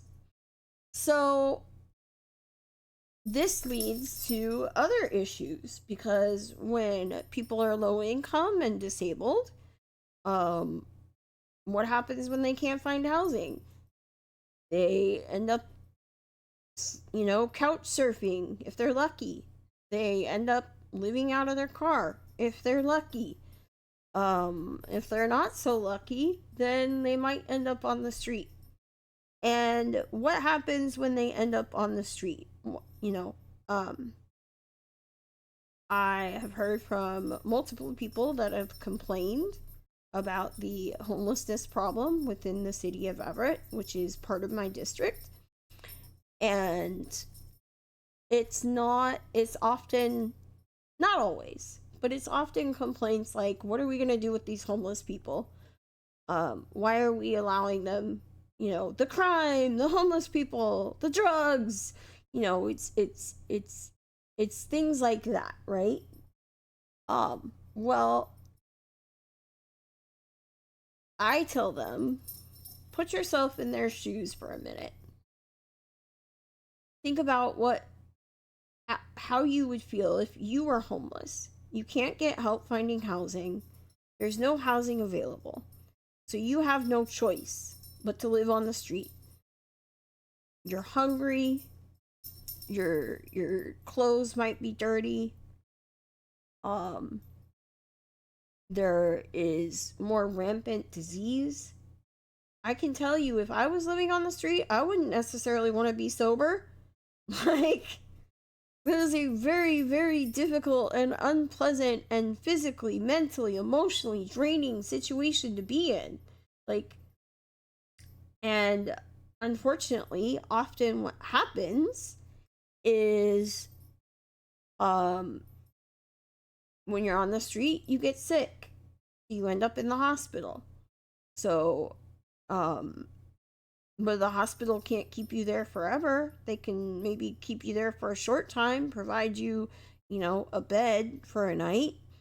But eventually you have to get discharged, and that costs the state money. Maybe you're not sick, but you're so hungry and you can't get any food. So you go to the grocery store and you steal some food, but you get caught. You get arrested.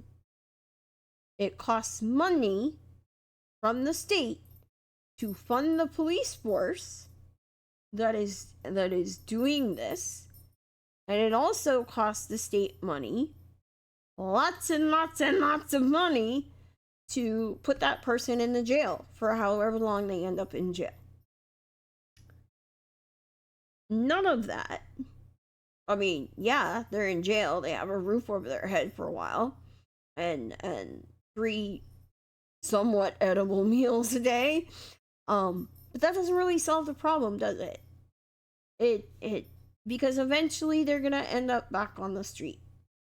So we're putting all this money into healthcare.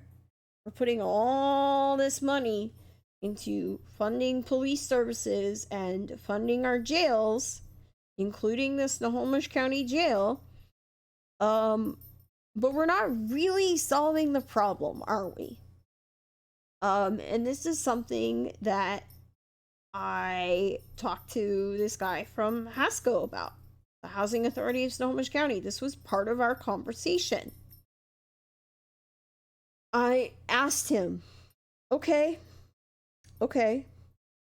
so what are your ideas? As someone who is a potential legislator, I have ideas. I believe that housing is a human right, just like healthcare. Everyone, regardless of their ability to pay, should be able to have a roof over their head and have healthcare, a stable roof over their head. So I said, I asked him about things like social housing, cooperative housing. I asked him other questions, like what can I do as a potential legislator to help address not only the underfunding of programs like Section 8, but what can I do to deal with this issue on a big scale? And his response was, well, it's gonna take a lot of money. Which, of course, right? I'm like, of course it's gonna take money. Well, he mentioned that we could give people housing vouchers, and that is something that I fully support. I mean, because even if you have a Section 8 voucher, you're not necessarily going to have the help to pay for things like first and last. Oh, you've got a tiny dog? Oh, well, that's a pet deposit. You know, all of these costs add up to get into a new apartment, as I'm sure a lot of you know. But I also think that we need to put more investment into other housing models like social housing, like cooperative housing, like public housing. I also feel like we need to enact a long-term vacancy tax so that landlords can't leave units empty for long periods of time. Which I know for a fact happens because I've seen it happen in my very own apartment building. One of the things that I also want to do things to make home ownership more practical and more affordable for working and middle class people. Because if you are anything like me, um, especially for younger generations, if you're a millennial, oh, hi, Ellie.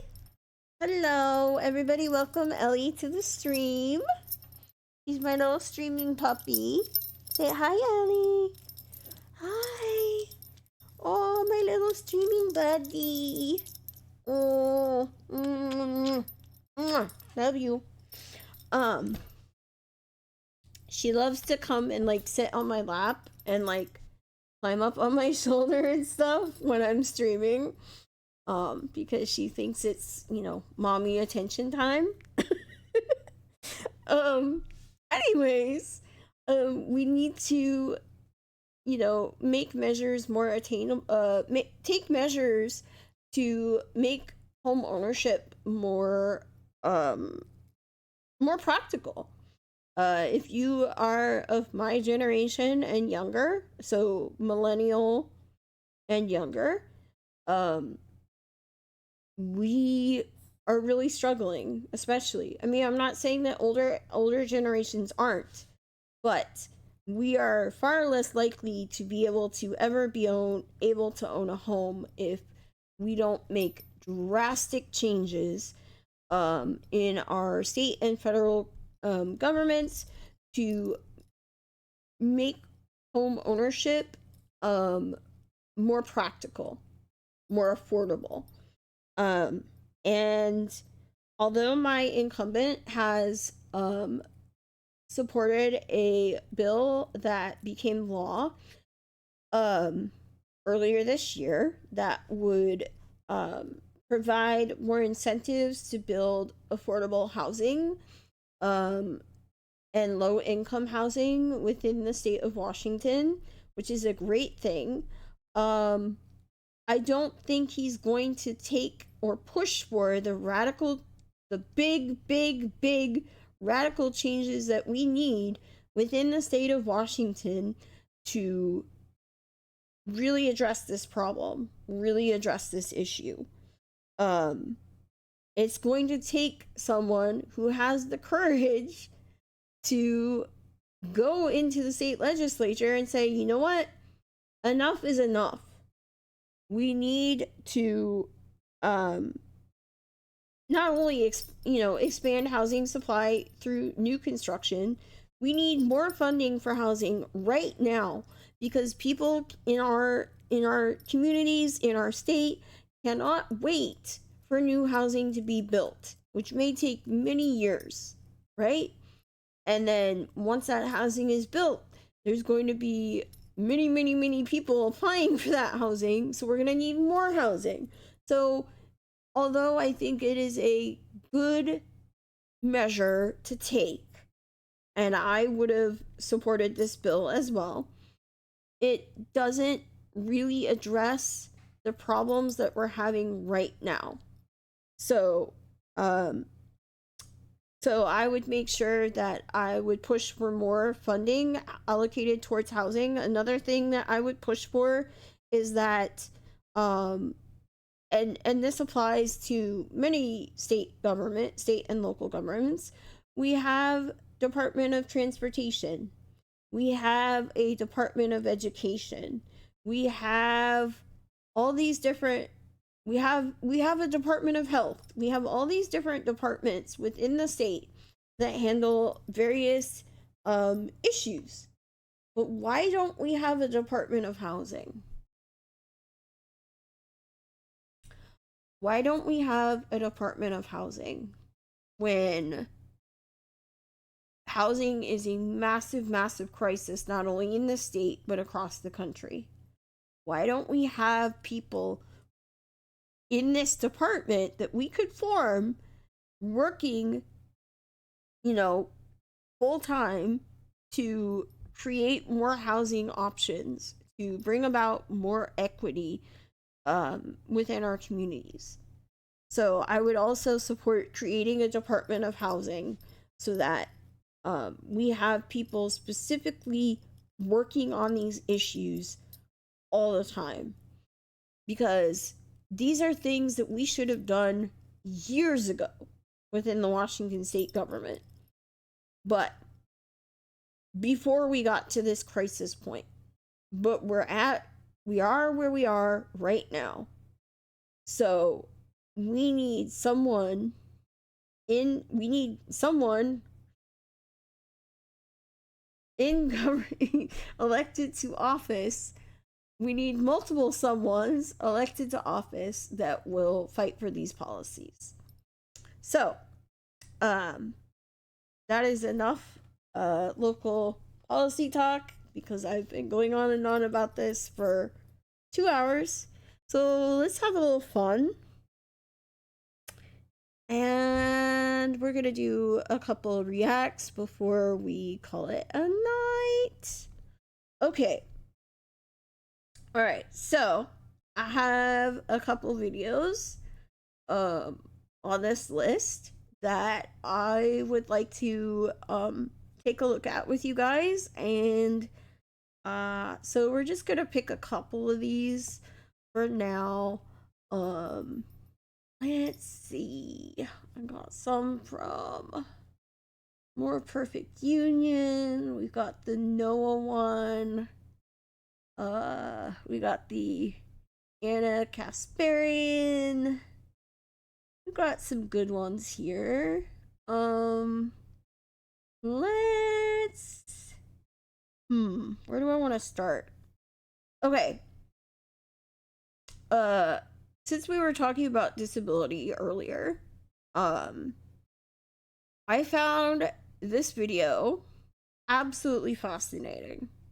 So, do you guys mind if we watch the pain one first, and then we can watch some of the other ones? Is that cool?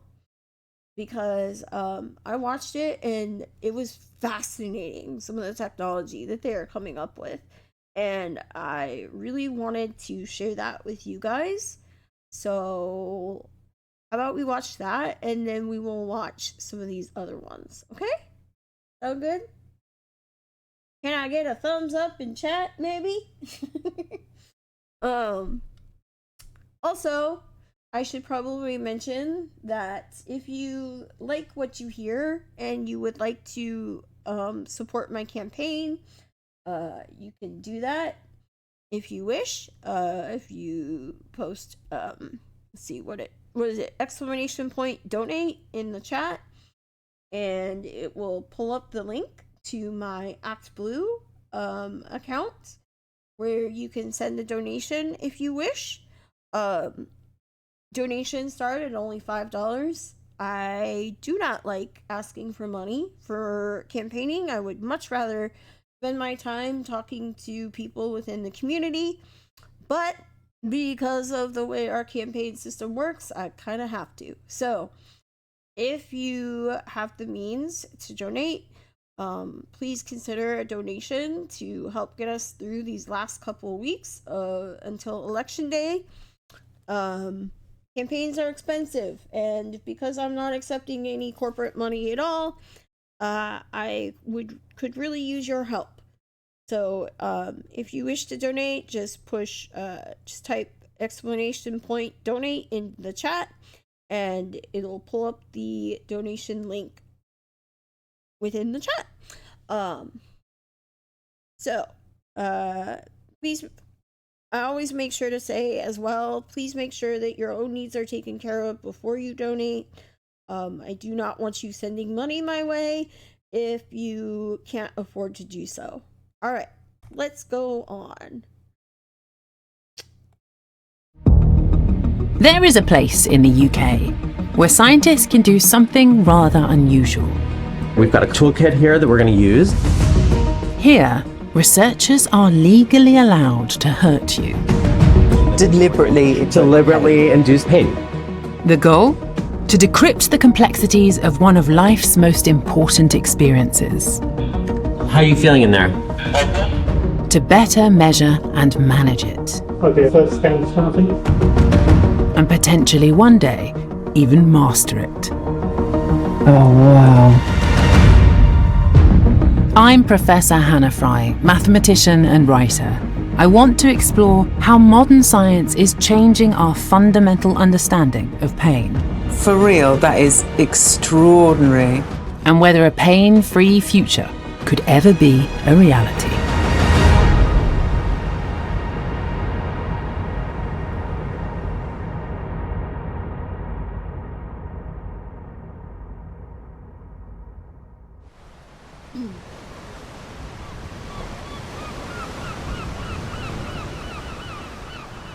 The UK, they always do this stuff in the UK first. 30-year-old Amy Poll never intended to become a TikTok star, but she started creating videos and found success. Hi! Hello! I think the dog's going to get a toy. Sorry, he's very excited. 5.5 years ago, I was living my dream as a primary school teacher. Then I got sick. Very sick. Is that your hand over there? Well, it was my hand. Yeah. Yeah. I took a cast of it before I had surgery. I had surgery to take off some of the tendons. You can see it if you want. Can I grab it? In 2017, Amy suffered a medical complication that led to her hand becoming severely infected. It just kept getting worse and worse, and it was so painful. And the infection just wouldn't go? No. So it started to look like Oh my Lord, this. wow. It's really hard to describe, but it felt like my hand was going through like a meat processor. Like At all constantly, times? yeah. The doctor that was treating me then diagnosed me with something called complex regional pain syndrome, CRPS. And that hits close to home. I was misdiagnosed with the same syndrome many years ago. And it is a terrible syndrome to have to live with.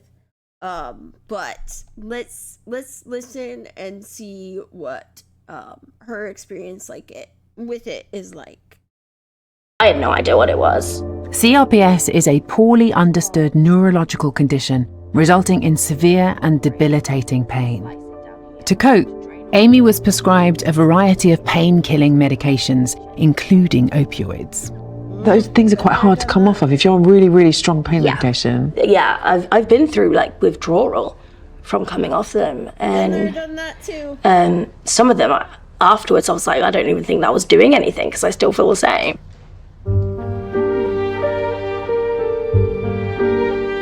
Although pain is a personal experience, suffering from chronic pain can affect loved ones too. My daughter's life was just falling apart, and to see a strong woman who had, she had ambitions for life, she was full of life, to then be reduced to somebody that just lived in constant pain.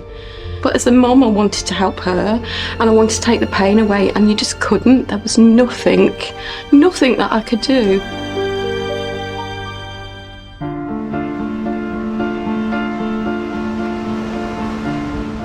If we just get all the way down here, Come here, let me help where you. the sand is wet, it will be. Traditional wheelchairs will not roll through sand. Believe me, I've tried. Even my walker will not roll through sand. The particular kind of wheelchair that they're using here to roll through the sand is one of the best ways to roll someone with a disability through sand. Unfortunately, they can be quite expensive, so not all of us are that lucky, which sucks because I really, really like beaches. I would love to be able to go to the beach more. Be a lot easier to drive. What a beautiful beach. Alongside medication, Also, beaches in Washington State are not this clear. They are often covered with logs and other obstacles that would prohibit me from being able to do this. Amy uses a number of treatments like hot wax therapy and a neurostimulator machine to help cope with her chronic pain. So it sends signals up the muscle and out this pad, and it makes things move. Boom. Some say that the fifth industrial revolution is coming. I'm Professor Hannah Fry, and today I'm talking to an expert from Nokia Bell Labs about what technology disruption means for the future of industry. I don't know why it's showing an ad. There may not be a cure, but amidst it all, Amy has found a way to keep going. How did the TikTok stuff start? Oh my, so I was in quarantine for 2 weeks, and I knew of this app, and I was like, oh, I'll just make some videos. And then people started seeing it, and it grew and it grew and it grew, and it kind of became something like, it became like therapy to me. Of all of the things that you've tried, what do you think's made the biggest difference? I think just my mindset, to be honest. I always say, like, stop fighting yourself, start fighting for yourself, because instead of sitting in bed and blaming myself or doing things that could harm myself, instead I could go out and live.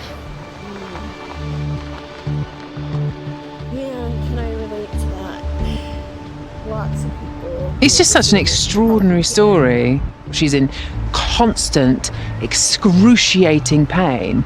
And the best that medicine can offer her is just Opioids. some drugs to sort of numb the pain, just take the edge off. We don't have anything that really gets to the heart of what pain is, what causes it, and how you can stop chronic. Just to give you an idea of what my own personal pain treatment is like, because I also suffer from chronic pain. I am in pain almost 24 hours a day. Rarely am I never not in pain. And I take prescription pain medication. I take anti-inflammatory medication. The anti-inflammatory medication that I take has likely caused me to have an ulcer somewhere in my digestive tract. So I am dealing with serious digestive tract issues right now. I am on, but I can't stop taking the anti-inflammatory because then the inflammation and swelling in my body will get out of control. So I am basically taking medication to counter the ulcer causing effects of the anti-inflammatory medication. So like I am taking medications to counter the effect of other medications, and I am on 5 different digestive tract medications right now. And then I take the pain medication, anti-inflammatories on top of that. So that's like another 3 medications. And then I take other medications for other physical issues. So I take approximately 10 to 12 medications right now. And when you have conditions like this, that is not entirely unusual at all. I also use marijuana to help treat pain, because I will often have pain flare-ups between my pain medication doses. So it's if like people that live with chronic pain, it's not just the pain that they're living with. They are often living with side effects caused by the treatments and the medications that they take for pain as well. And I consider myself lucky that I live in a state where marijuana is legal, both recreationally and medicinally, and because it really picks up the slack. And even with all the medication that I'm on, it still does not cover all of my pain. I still have bad days where I can't leave the house, or it's extremely difficult to do the things that I need to do. So I want people to understand that when you're living with chronic pain, it's more than just the pain. It affects your life in so many more ways than just that. And I really think that it is important that people understand that. That is why what they talk about in this video could potentially be incredibly life-changing, and why I think this research is very important. Pain when it's got to the point that it completely ruins your life. It is for this reason that scientists today are researching the fundamental mechanisms of pain to understand how it works inside our body.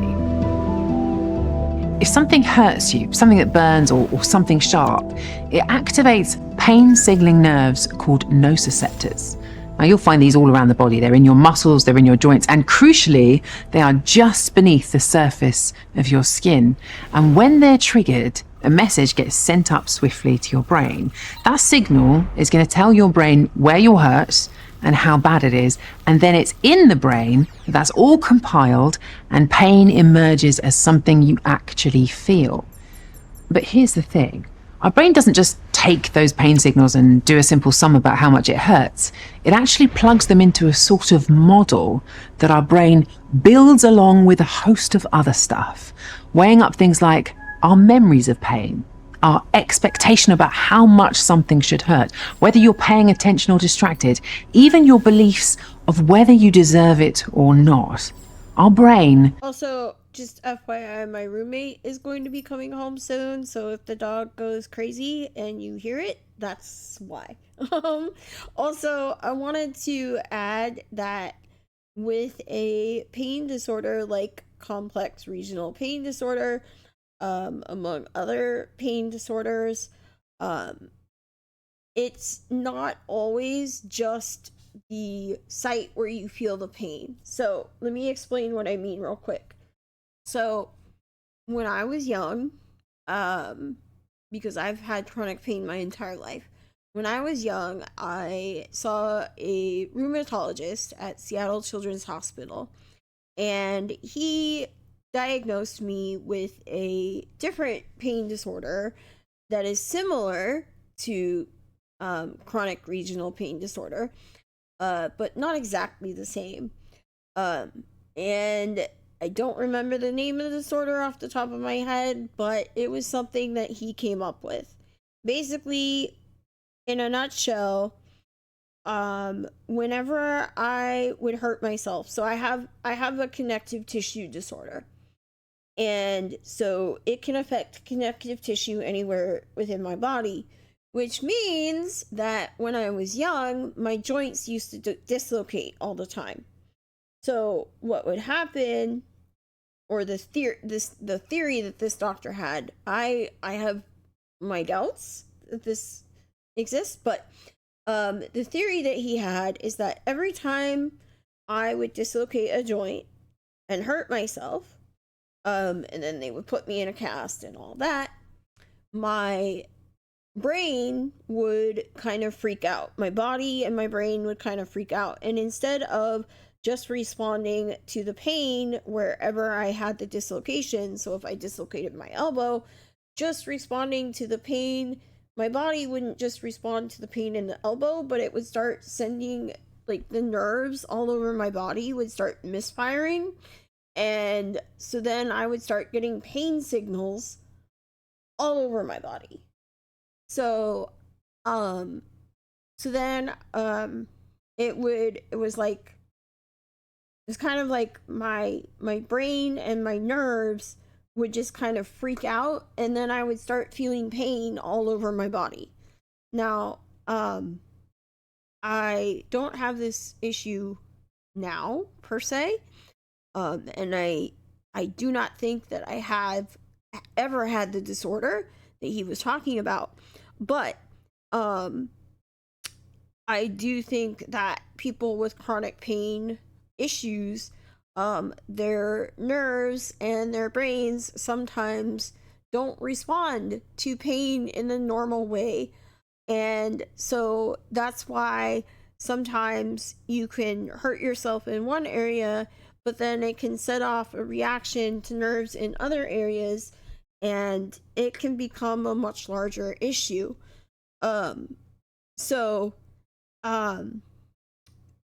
Complex regional pain syndrome is kind of similar to that. But there are some differences, but yeah, your body kind of freaks the fuck out. And all of a sudden you get pain all over the place. Kind of a similar thing can happen with issues like fibromyalgia. I was misdiagnosed with fibromyalgia.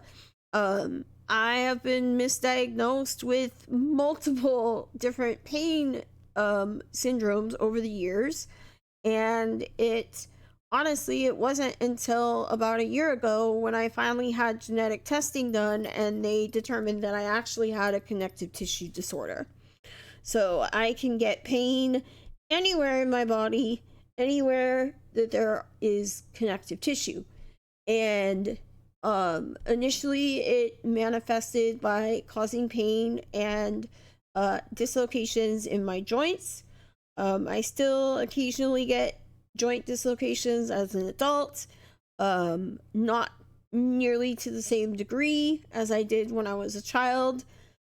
So like my joint can pop out and then I pop it back in myself. It usually doesn't require a cast anymore.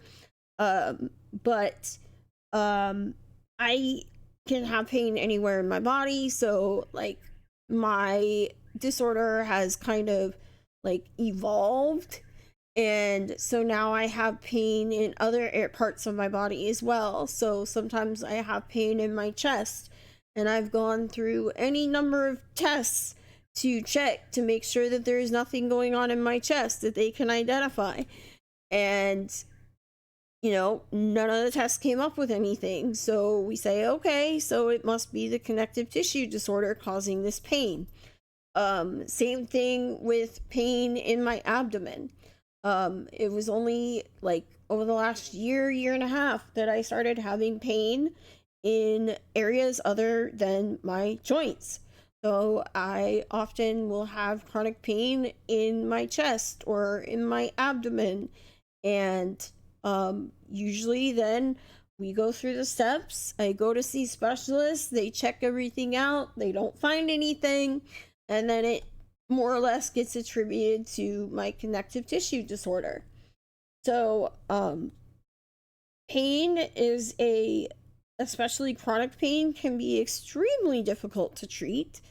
And like they have said so far, it can be also extremely debilitating. So let's continue this video because I did pre-watch this and it gets better. It gets more, some of the things that they are working on are just absolutely fascinating.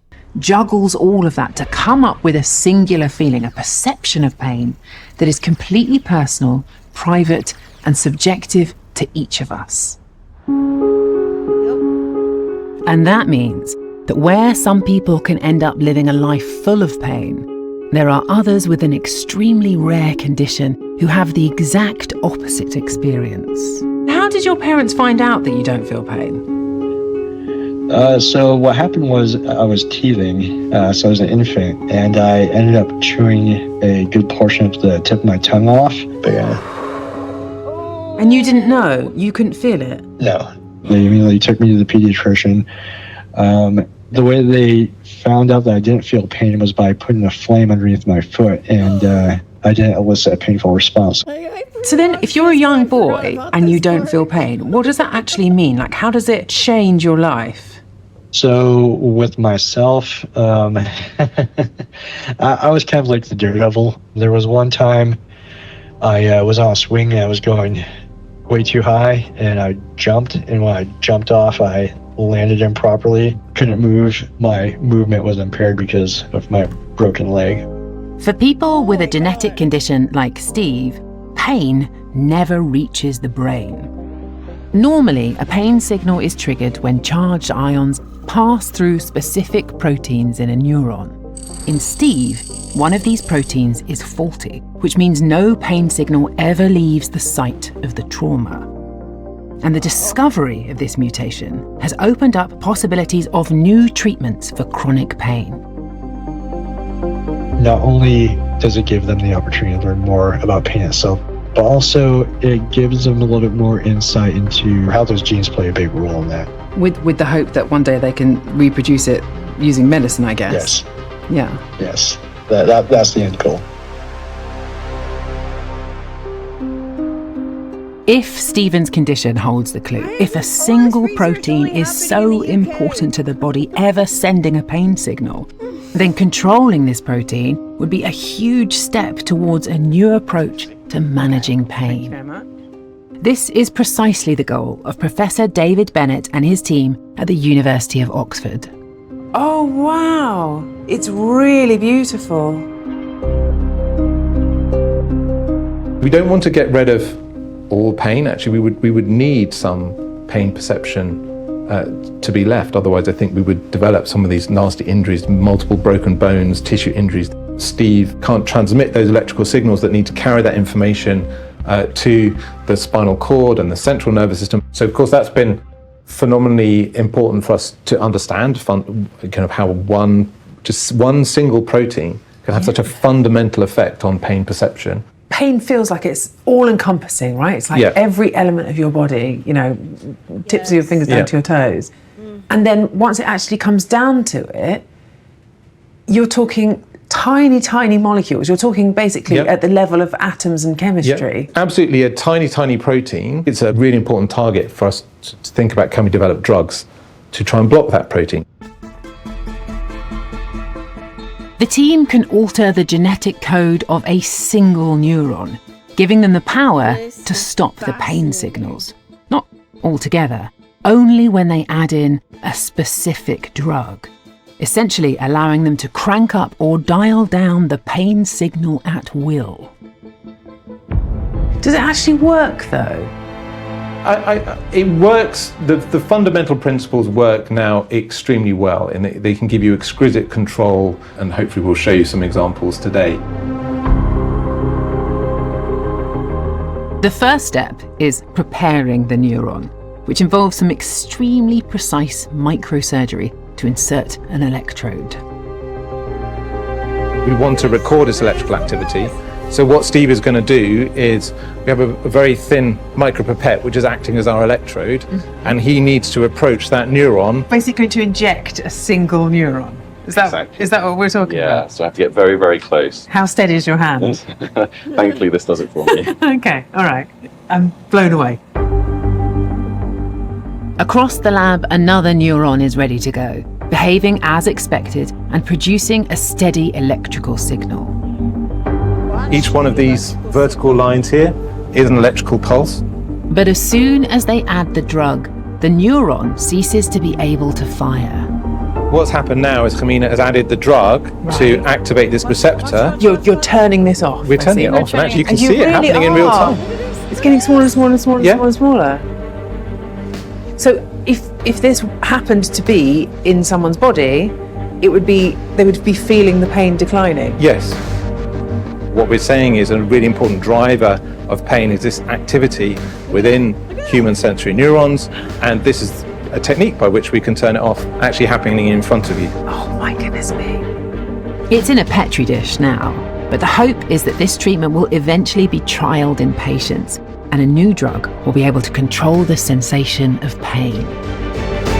And we need to make sure that when this drug is developed, that the manufacturer of this drug does not price gouge the hell out of it, and therefore making it out of reach for many, many people suffering with pain. Just wanted to add that.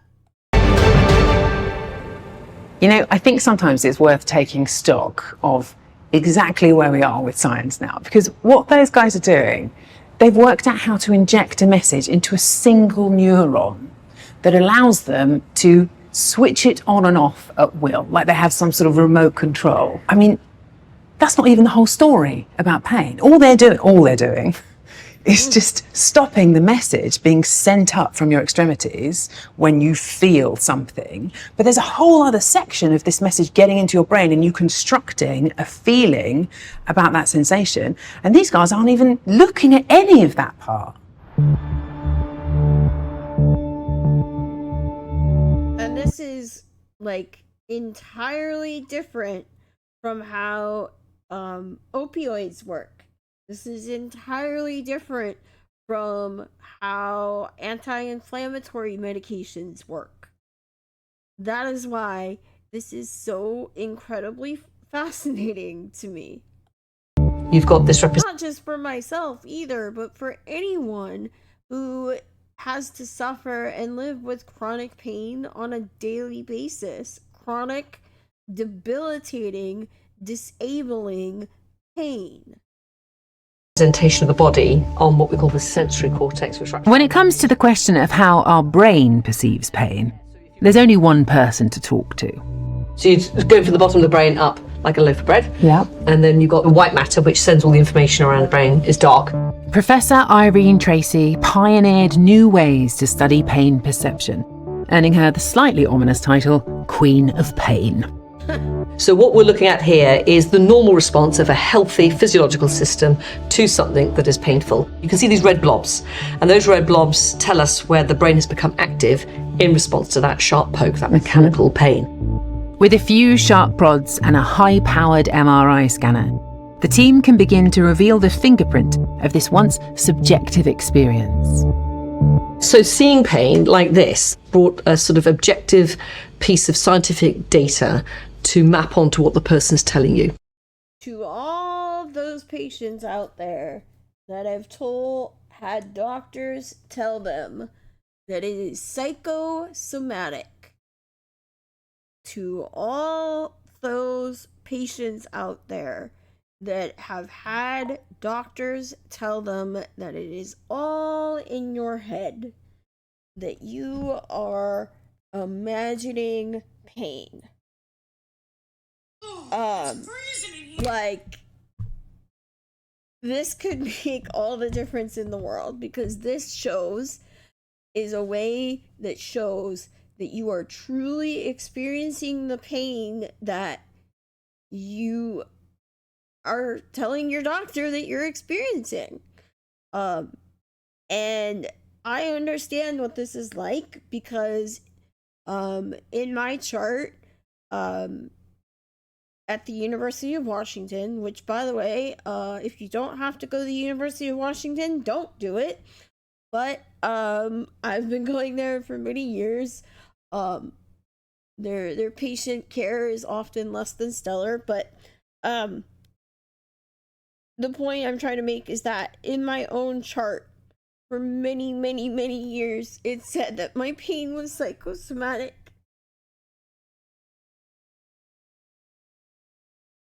And when it says that in your chart, you are treated differently. It's basically like the doctor telling you that they believe that your pain is all in your head. Like, it's not real, like you're imagining it. And when that is in your chart, doctors will often take you less seriously when you go in and you ask for help.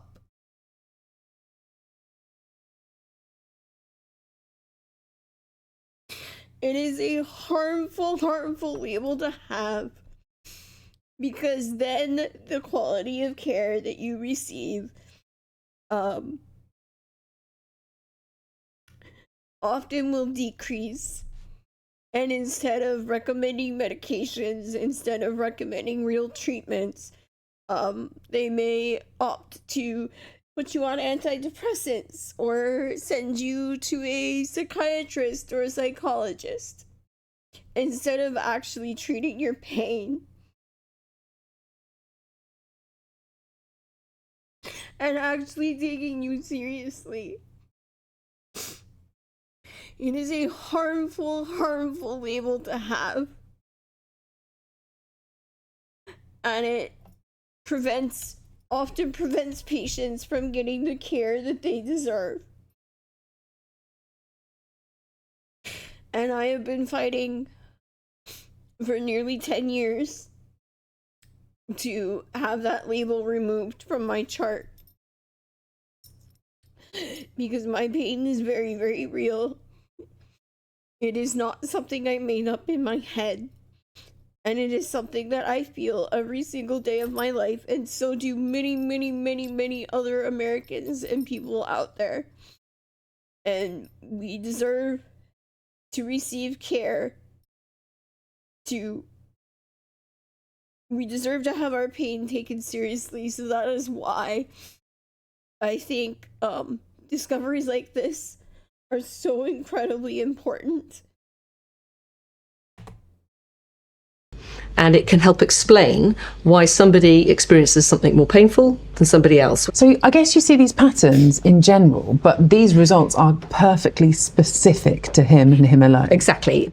And we know that the variance of how people will rate that pain, even to the same stimulus, is a combination of their genetics, their upbringing. Using a precisely measured poke and the chemical responsible for the burn in Chile, Irene and her team can illustrate just how malleable and complex our brain's response to pain can be. He's putting a good dollop of that on, it's been soaking in, and then when he pokes again, not in the area where the cream has been, but outside, even though that area outside is normal skin, when it hits the spinal cord, those mechanisms are going to turn up volume, literally, and send more signals into the brain, so that will hurt more, and we'll see more brain activity. Even though the poke was the same, the brain has the ability to give more importance to the incoming sensory signals, making it hurt more all by itself. And this personal experience can be shaped in unexpected ways. So, if pain is perception then, does that mean that you can change it? So we've done experiments to make people deliberately anxious in the scanner, less anxious, happy, sad, and it changes the physiology. A depressed brain will amplify the signals a lot more than a non-depressed brain. So when you go to the dentist and you're a bit anxious and nervous, you will feel pain more. It's not just your mind playing tricks, it's your brain is physiologically, through anxiety, turning up the volume when those signals hit the brain. So then we can have a more mature conversation about how important some of these other mechanisms are in chronic pain patients and how we must treat them, in addition to obviously trying to just calm down where the injury is or the problem that's initiating the signals going into the brain in the first place. I got to go meet a patient who has CRPS. Oh, that's an awful condition. Really horrendous chronic pain. She said that the way that she's learned to manage it is by doing things that she enjoys, by social connection. At the time I sort of thought, okay, good for you, it's a little bit wishy-washy, but the way you're describing it is that that's actually has a mechanistic thing in your body. Until we got all these wonderful new therapies, it is pretty bleak for patients. And these are not wishy-washy. Your brain is incredibly powerful and it can make it much worse, or you can help make it not as least much worse and hopefully a little bit better. If you are happy and you're less anxious, lights are down, it's calmer. If you are anxious and depressed, lights are firecrackers inside the brain. Because your body has the ability to tweak the dials, but you've got to work with it. Exactly. And get them to start to harness some of those networks that's going to produce that sort of free analgesia, I call it.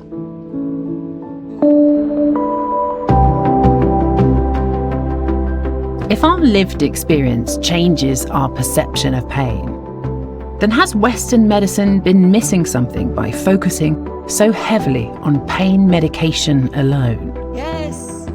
When you see what's going on inside somebody's brain, it's not an on-off switch, it's a volume dial. And that makes it so much more complicated.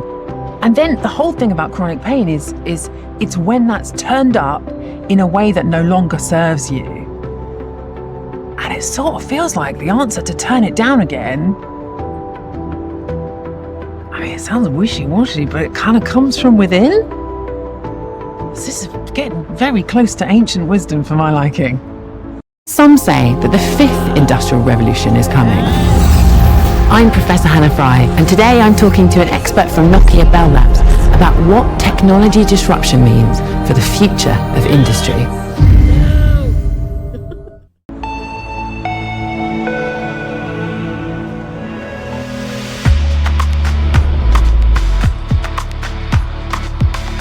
The practice of using the power within our bodies to master pain is something people have been doing for centuries. In the West, perhaps with our focus elsewhere, we've maybe lost our connection to that. But in many countries today, the combination of modern pain medicine and more traditional practice is alive and well. Now, I have always had what I think is a bit of healthy skepticism to some treatments. The main reason why I shared this video is because I wanted to focus on the research that's being done to the research that we saw that they were doing to control pain directly at the neuron. I think that that's incredibly fascinating. I will say that I personally don't notice my pain as much when I'm in a happy social situation. When I am like able to hang out with friends, when I'm able to hang out with my boyfriend, when I am, focused on other like positive things, I often will feel less pain. That is not like an end all be all. I have plenty of situations, positive social situations where that doesn't work. And, because I feel pain almost around the clock. So I think it's important to like kind of recognize that while at the same time try to come up with new ways to look at treating conditions like chronic pain. This is about where I stopped watching the video previously, but let's just watch the last couple minutes of this, because I'm kind of interested to see what she says, because I do think I have been to pain doctors in the past that have kind of incorporated like modern medicine with Asian medicine. So Chinese medicine and things like that. So because I don't think just throwing medications at someone who suffers from chronic pain is always the best or the only way to treat it. Again, I am no medical professional. I am not a doctor, but I am someone who experiences chronic pain on a daily basis. And so I think it's really important that we, research these things. How are you doing? I'm just so curious. Yeah. I kind of want to ask like everything. What are the like big ones?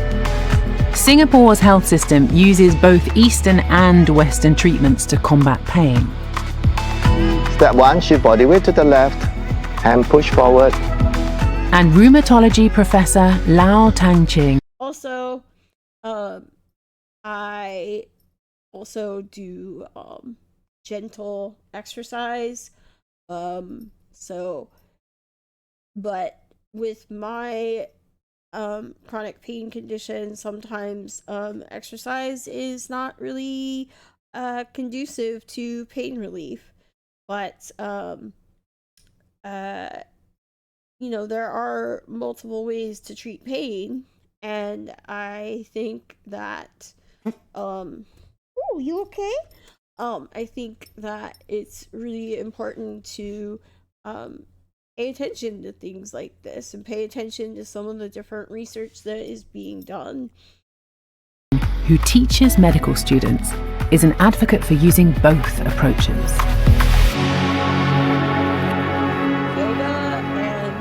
You're in sort of a unique position with the kind of Western medicine on the one hand and then the traditional Chinese medicine on the other. Are those two things in conflict with one another? In Singapore, we actually have some Western doctors who are trained in both, especially in acupuncture. And what we have been advised to do is to have two frontage. So the patient can either come to you to seek Western medicine, or they can come through another door or another clinic to be looked after in the acupuncturist or a traditional Chinese medicine approach. Are there situations with pain specifically where you think that actually traditional Chinese medicine has got a real head start on Western medicine? There are some conditions the Western medicine may not have a diagnosis for. You have this headache that nobody can say what's the cause. You can see that some parts is imbalanced. I get that all the time. They experience pain when they don't know the cause, and they're just kind of like, And then we actually do have sometimes a TCM angle to help to balance the different things. So if I were to say that this person is brought up in a traditional Chinese medicine friendly environment, the person will have the faith that it is going to help, and therefore the chance of it working is actually a bit better. So that is a little bit of placebo effect, but I think placebo effect when work in the correct way is actually very beneficial. Yeah, the placebo effect. Maybe science has sort of thought of it as like this, the kind of thing that you can measure but we can't really explain. That it's like, it's the sort of ability of your body to, empower itself. Professor Lau tries to tailor pain treatments to a patient's individual beliefs.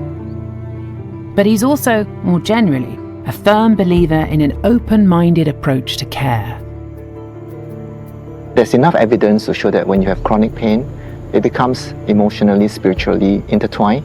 In the wisdom of the ancient people, they realize that all these are intertwined into the health of an individual, although they don't know how it works, but they know it's important. So Western medicine is probably coming back to that sort of holistic approach, but we may have to systematize it in a different way. And that's why it takes us a bit of wisdom to sometimes stop and reflect and maybe look at what is really good even in the past and still keep it. Do you think that Western medicine got a little bit maybe sidetracked for a couple of hundred years? I mean, they've done the sort of like physical interventions, pharmaceutical interventions very well, but it almost seems to me as though, I don't know, maybe something about the traditional approach has kind of been a bit forgotten or overlooked.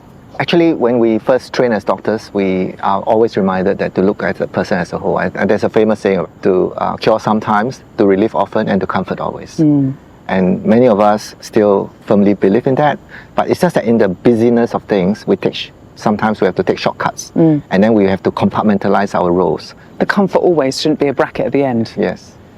It should be like a really important part of the sentence. Yeah, comfort is actually always possible. And comfort actually can relieve and sometimes even cure. Interesting. Okay.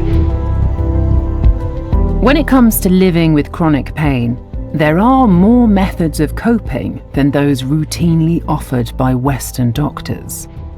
And these are tools that have already existed for centuries. So I've actually spent quite a chunk of time in hospital. And when I was there, I joked that the doctors might have fixed me, but it was the nurses who made me better. And now I think there might really be something kind of profound in that idea. Because, okay, for me, it was the nurses. For Amy, it's finding a sense of purpose. And maybe for people here, it's some kind of alternative medicine. But you know, all of those, they're all accessing the exact same principle, which is harnessing the power of the mind to change the perception of pain in the body and then actually make you feel better. Of course, pharmaceutical interventions are really important. There's big scientific breakthroughs that you cannot forget. But when it comes to controlling our pain, I think that science has made a mistake here. I think that we have been maybe too skeptical about this other phenomenally powerful idea.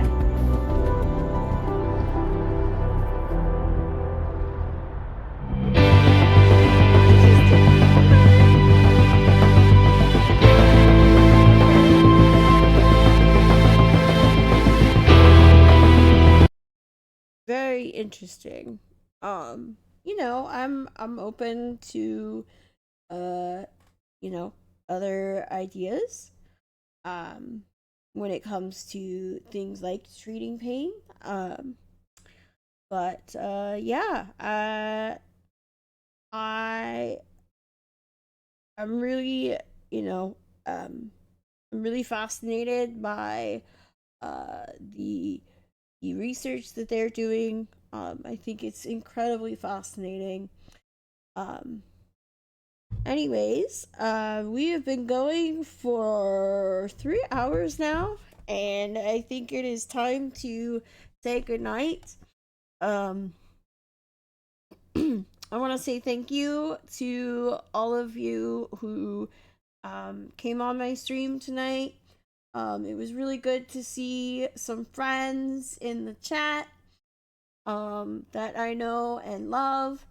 Remember, if you would like to learn more about my campaign and where you can support me, you can go to my website, which we will pull up real quick at the end.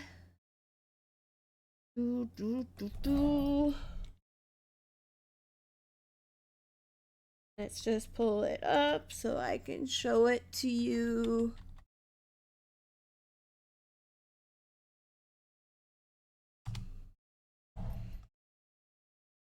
Here we go. Here's my website where you can check out my page, why I'm running. You can send me an email. There are links here. So if you want to learn more about my campaign, this is where you can go. you want to reach out to me, you can send me an email down at the bottom here. I am so grateful to all of your support, and we are in it to win it. And I'm so thankful for all of you that were here today. I hope you have a wonderful evening and a wonderful week. Remember, your district, your representative, your voice. Thank you so much, and I will talk to you guys soon. Remember, we're streaming on Friday starting at 6 p.m. Pacific Standard Time.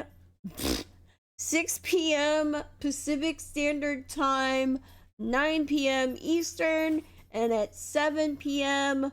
we are going to have on The Letter Hack. We are going to have on Andrea and Jake from the Left Past 10 podcast. And I am incredibly excited to have them on as my guests this time. So please consider tuning in for that. It'll be a campaign fundraiser night. So invite your friends to come check us out. And I hope that you all have a wonderful evening, and I will talk to you soon. Night. Bye.